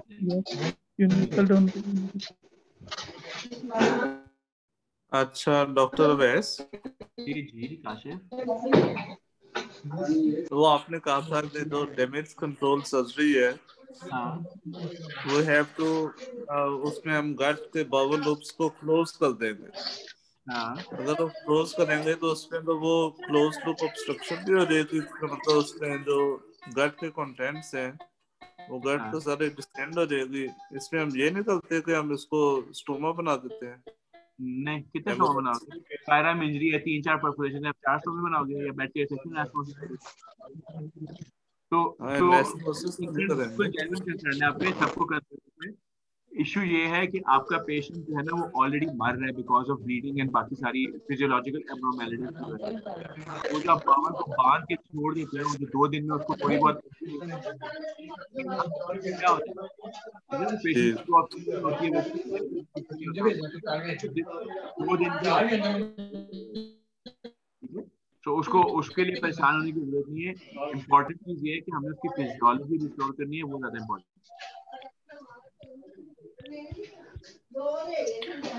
सर लेक्चर्स का शेड्यूल प्लीज शेयर कर दें आप। लेक्चर बेटा हम बेले के हिसाब से ही चल रहे हैं, उसमें क्या मैं शेड्यूल शेयर करूं, मैं कर दूंगा वैसे। हाँ जी, लॉगिन सर आप प्रोवाइड कर दें, वीडियोस देख सकें अगर। मिल जाएंगे लॉगिन, सबको मिल जाएंगे। वो थोड़ा सा हमें टाइम दे देंगे, रजिस्ट्रेशन सबके फाइनल हो जाए, फिर कर लेंगे। सर ये फास्ट शॉक में किस लेवल पे करेंगे फास्ट स्कैन जो है? बेटा शॉक में नहीं करेंगे, ठीक है। सो डिपेंड करता है, अगर आपका पेशेंट हाँ, इमीडिएटली आपके पास इमरजेंसी में आया है और नॉन रिस्पॉन्डर है तो आपने फास्ट स्कैन नहीं करना, आपके पास टाइम ही नहीं है उस चीज का करने का, ठीक है। लेकिन वो जो ट्रांजिएंट रिस्पॉन्ड कर गया है या देखो ना, इस पे भी डिपेंड करता है आपके पास टीम कितनी अवेलेबल है, ठीक है। तो अगर आपके पास इमरजेंसी में रेजिडेंट्स हैं जिनको अल्ट्रासाउंड करना आता है, तो वो जब आप एयर वे ब्रीदिंग कर रहे हैं और एक सर्कुलेशन पे काम कर रहे हैं, तो वो उसी टाइम पे it takes 2 minutes to do a fast scan. आपने अल्ट्रासाउंड का प्रोब रख के 3 जगहों पर रखना होता है, आप जल्दी से कर सकते हैं। और अब तो एक्सटेंडेड फास्ट भी आ गई है, लेकिन सिचुएशन पे, सिनेरियो पे डिपेंड करता है, ठीक है। अगर पेशेंट को फास्ट स्कैन के लिए आपको इमरजेंसी से मूव करना पड़ रहा है तो आपने नहीं कराना if your patient is in shock, वो फिर सिर्फ रिस्पॉन्डर्स के लिए रह जाता है, वरना नहीं रह जाता, ठीक है। अच्छा एक क्वेश्चन आया था हमारे इस एग्जाम में कि अगर पहले एक पेशेंट का ब्लड प्रेशर कम था, यानी मुझसे बताया था शायद 60-40 या उससे 70 समथिंग, फिर उसको फ्लूइड दिया तो उसका ब्लड प्रेशर 90 पे चला गया। अब वो पूछ रहा था शायद कि नेक्स्ट स्टेप क्या करेंगे, तो नेक्स्ट स्टेप पे उसने बहुत सारी इन्वेस्टिगेशन की थी, फास्ट, सीटी, लेप्रोटमी या ऑब्जर्वेशन। तो इस तरह का इस सिचुएशन में क्या करें? अब ये देखिए ना, ये अगर वो सिनेरियो बनाना है रिस्पॉन्डर का, तो इसमें आप अब एग्जैक्ट सिनेरियो तो मुझे नहीं पता, लेकिन इसमें आप फास्ट कर सकते हैं बिकॉज यू वांट टू सी कि एब्डोमेन में ब्लड तो नहीं है, ठीक है। सो वो 90-60 नहीं होगा, वो बीपी और ऊपर लेके गया होगा, क्योंकि ये तो 90-60 तो रिस्पॉन्स नहीं है इतना अच्छा ना। सो अगर पेशेंट आपका रिस्पॉन्ड कर जाता है तो यस आप फास्ट करा सकते हैं, बिकॉज आपने डिसीजन लेना है कि आपने आगे क्या करना है, ठीक है। And if the fast is positive and the patient responded, तो फिर आप सीटी करवाएंगे उसका। सर रिस्पॉन्डर में फास्ट करेंगे हम सर, ट्रांजिएंट रिस्पॉन्डर में ट्रांजिएंट रिस्पॉन्डर में आप फास्ट देख, मैं वही बता रहा हूँ ना, देखिए ना, डिपेंड करता है कि आप किस सेटअप में बैठे हैं। आइडियली स्पीकिंग, मतलब हम अपने गवर्नमेंट सेटअप को अगर छोड़ें तो बुकिश बात अगर करें तो फास्ट स्कैन तो is something which is available on bed side, ठीक है। तो उसके लिए पेशेंट ने कहीं जाना नहीं होता, तो फास्ट स्कैन यस आप फास्ट स्कैन नॉन शॉक वाले पेशेंट भी कहते हैं, फास्ट स्कैन तो उसी टाइम पे हो जाता है 1 सेकंड, ठीक है। वो जो अब एक्सटेंडेड फास्ट आया उसमें तो चेस्ट के ऊपर भी प्रोब रख के न्यूमोथोरैक्स और हीमोथोरैक्स भी उसी वक्त डायग्नोज हो जाते हैं बेड साइड के ऊपर ही, ठीक है। तो फास्ट तो बहुत ज्यादा एडवांस हो गया है। फास्ट तो इज समथिंग जो कि वो कहते हैं हर सर्जन को आना चाहिए कि आपके पास पेशेंट इमरजेंसी में लैंड किया है, जो जैसे आपकी स्टेथ है वैसे ही अब आपका अल्ट्रासाउंड आ गया कि एज अ स्टेथ उसको यूज करें, फौरन रखें, ओ एब्डोमेन में फ्लूइड है, ओ चेस्ट न्यूमोथोरैक्स है, ओ प्लूरल इफ्यूजन है या हीमोथोरैक्स है, और उसी वक्त चेस्ट ट्यूब डाल दें। तो फास्ट तो बहुत ज्यादा कॉमन यूजेज हो गया, ठीक है। हमारा प्रॉब्लम ये है कि हमारे सेटअप में फास्ट के लिए मरीज ने व्हील चेयर में बैठ के या स्ट्रेचर पे बैठ के दूसरे एरिया में जाना है, तो वो एक्सेप्टेबल नहीं। अब सर क्वेश्चन जो सीपीएसपी के जो क्वेश्चन होते हैं उसमें हम आंसर स्टैंडर्ड बुक के मुताबिक दें या अपने सेटअप के मुताबिक दें? असल में देखिए ये बहुत बड़ा प्रॉब्लम है सीपीएससी का, क्योंकि कुछ एमसीक्यूज जो है ना उन्होंने वेस्टर्न बुक से उठाए होते हैं, जो वेस्टर्न बुक से उठाए होते हैं वो वेस्टर्न सिस्टम के हिसाब से, कुछ क्वेश्चन जो है ना हमारे एग्जामिनर्स ने अपने सेटअप के हिसाब से बनाए होते हैं। इसी सवाल का दोनों जगह आंसर डिफरेंट है, and I am sorry I can not help you कि मैं इसमें क्या बताऊं। मैं आपको ये बताता हूँ कि सही क्या आंसर है। तो यस आप फास्ट कर सकते हैं ट्रांजिएंट रिस्पॉन्डर में या नॉन रिस्पॉन्डर में भी कर सकते हैं, लेकिन अब इट डिपेंड डिपेंड्स कि किसने एग्जाम, अगर कोई नया एसआर है या कोई एपी है वो एमसीक्यू बनाता है तो वो तो कभी भी नहीं लिखेगा कि जी आप नॉन रिस्पॉन्डर को फास्ट के लिए भेजें। बुक्स कहती हैं कि आप कर सकते हैं क्योंकि फास्ट तो is something which is in your hand in the emergency. तो इसका मैं वन आंसर मैं आपको सॉरी मैं दे नहीं सकता, मुश्किल सवाल है। लेकिन सर ये तो डिटरमिन हो गया कि हमने जो रिस्पॉन्डर है उसमें सीटी स्कैन करवाना है। ये तो अगर रिस्पॉन्डर में अगर पॉजिटिव है तो देखो ना, मेरा पेशेंट शॉक में आया और वो फ्लूइड दिया, रिस्पॉन्ड कर गया और उसकी सोर्स ऑफ ब्लीडिंग अगर एब्डोमेन में है नहीं, फास्ट नेगेटिव है, तो मैं सीटी क्यों करा रहा हूँ उसके एब्डोमेन का? हो सकता है उसके एक्सरे में पेल्विक फ्रैक्चर निकला है, आपको सोर्स मिल गई, काम खत्म। ठीक है, हो सकता है आपने उसकी चेस्ट ट्यूब डाली, उसमें 800-900 ml ब्लड आ गया और ब्लीडिंग नहीं हो रही और उसका बीपी ऊपर आ गया, तो काम खत्म। सीटी क्यों कराना है उसका एब्डोमेन? जी सर। ठीक है, so a patient with patient की टांगे टूट गई हैं, गाड़ी उसके ऊपर से गुजरी है और उसकी एक्सटर्नल ब्लीडिंग थी, वो शॉक में आया है, आपने टांगों को टॉर्निकेट्स बांध दिए और आपने जब उसको फ्लूइड दिया, बीपी उसका ऊपर आ गया, उसका हाइपोटेंशन नहीं हो रही, तो वो रिस्पॉन्ड कर गया, तो आपको पता है कि वो टांगों से ब्लीड किया था, तो सीटी का तो कोई रोल नहीं है। तो सीटी आपने तब कराना है जब आपका फास्ट पॉजिटिव है और पेशेंट रिस्पॉन्ड कर गया, फिर आप सीटी स्कैन करा के डिसाइड करें कि ठीक है मेरा पेशेंट रिस्पॉन्ड कर गया है, लेकिन क्योंकि एब्डोमेन में ब्लड है तो आई नीड टू डिसाइड कि इसको मैंने फॉर दैट ब्लड ऑपरेट करना है या नहीं करना। और ये भी नहीं पता आपको कि वो एब्डोमेन में जो फ्लूइड है वो ब्लड है या बाउल कंटेंट से क्या चीज है, हो सकता है उसकी परफोरेशन पड़ी और आपको सीटी स्कैन पे हो जाए वो। बिल्कुल। ये जो सेल सेवर होते हैं सर, सेल सेवर में जब हम पास गुजारेंगे लेप्रोटमी वाला या जो स्पिलेज होगा, तो उसमें तो वो बैक्टीरियाज ऑलरेडी उसमें होंगे, तो वो सेल सेवर उनको कैसे बैक्टीरियाज को रिमूव करेगा? वो उसका काम है, वो वॉश करते हैं, फिल्टर्स लगे होते हैं, वो सिर्फ आरबीसी फिल्टर करते हैं। अच्छा, तो क्या वो सेप्टिसीमिया में तो आपका जो आरबीसी है ना वो बहुत बड़ा सेल है, ठीक है, तो वो स्पेसिफिक फिल्टर्स होते हैं, उसमें से जब आप सब कुछ गुजारते हैं आरबीसी रहते हैं, बाकी हर चीज फिल्टर हो जाती है उसके अंदर से। ठीक है, सो एग्जैक्ट फिनोमेना तो मुझे भी नहीं पता, लेकिन वो बेसिकली सिर्फ आरबीसी को रिकवर कर रहा है, आरबीसी और व्हाइट सेल्स को उसको उसमें से रिकवर करता है और उनको जाना दोबारा पेशेंट में इन्फ्यूज कर देता है, बाकी हर चीज पीछे रहती है।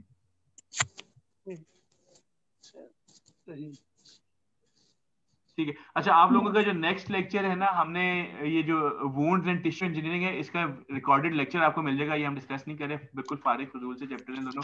आपने अब सर्जिकल इन्फेक्शन करना है, ठीक है? ठीक है, मंडे को इंशाल्लाह सर्जिकल इन्फेक्शन करेंगे। Thank you sir. Thank you sir. Thank you. Allah Hafiz sir.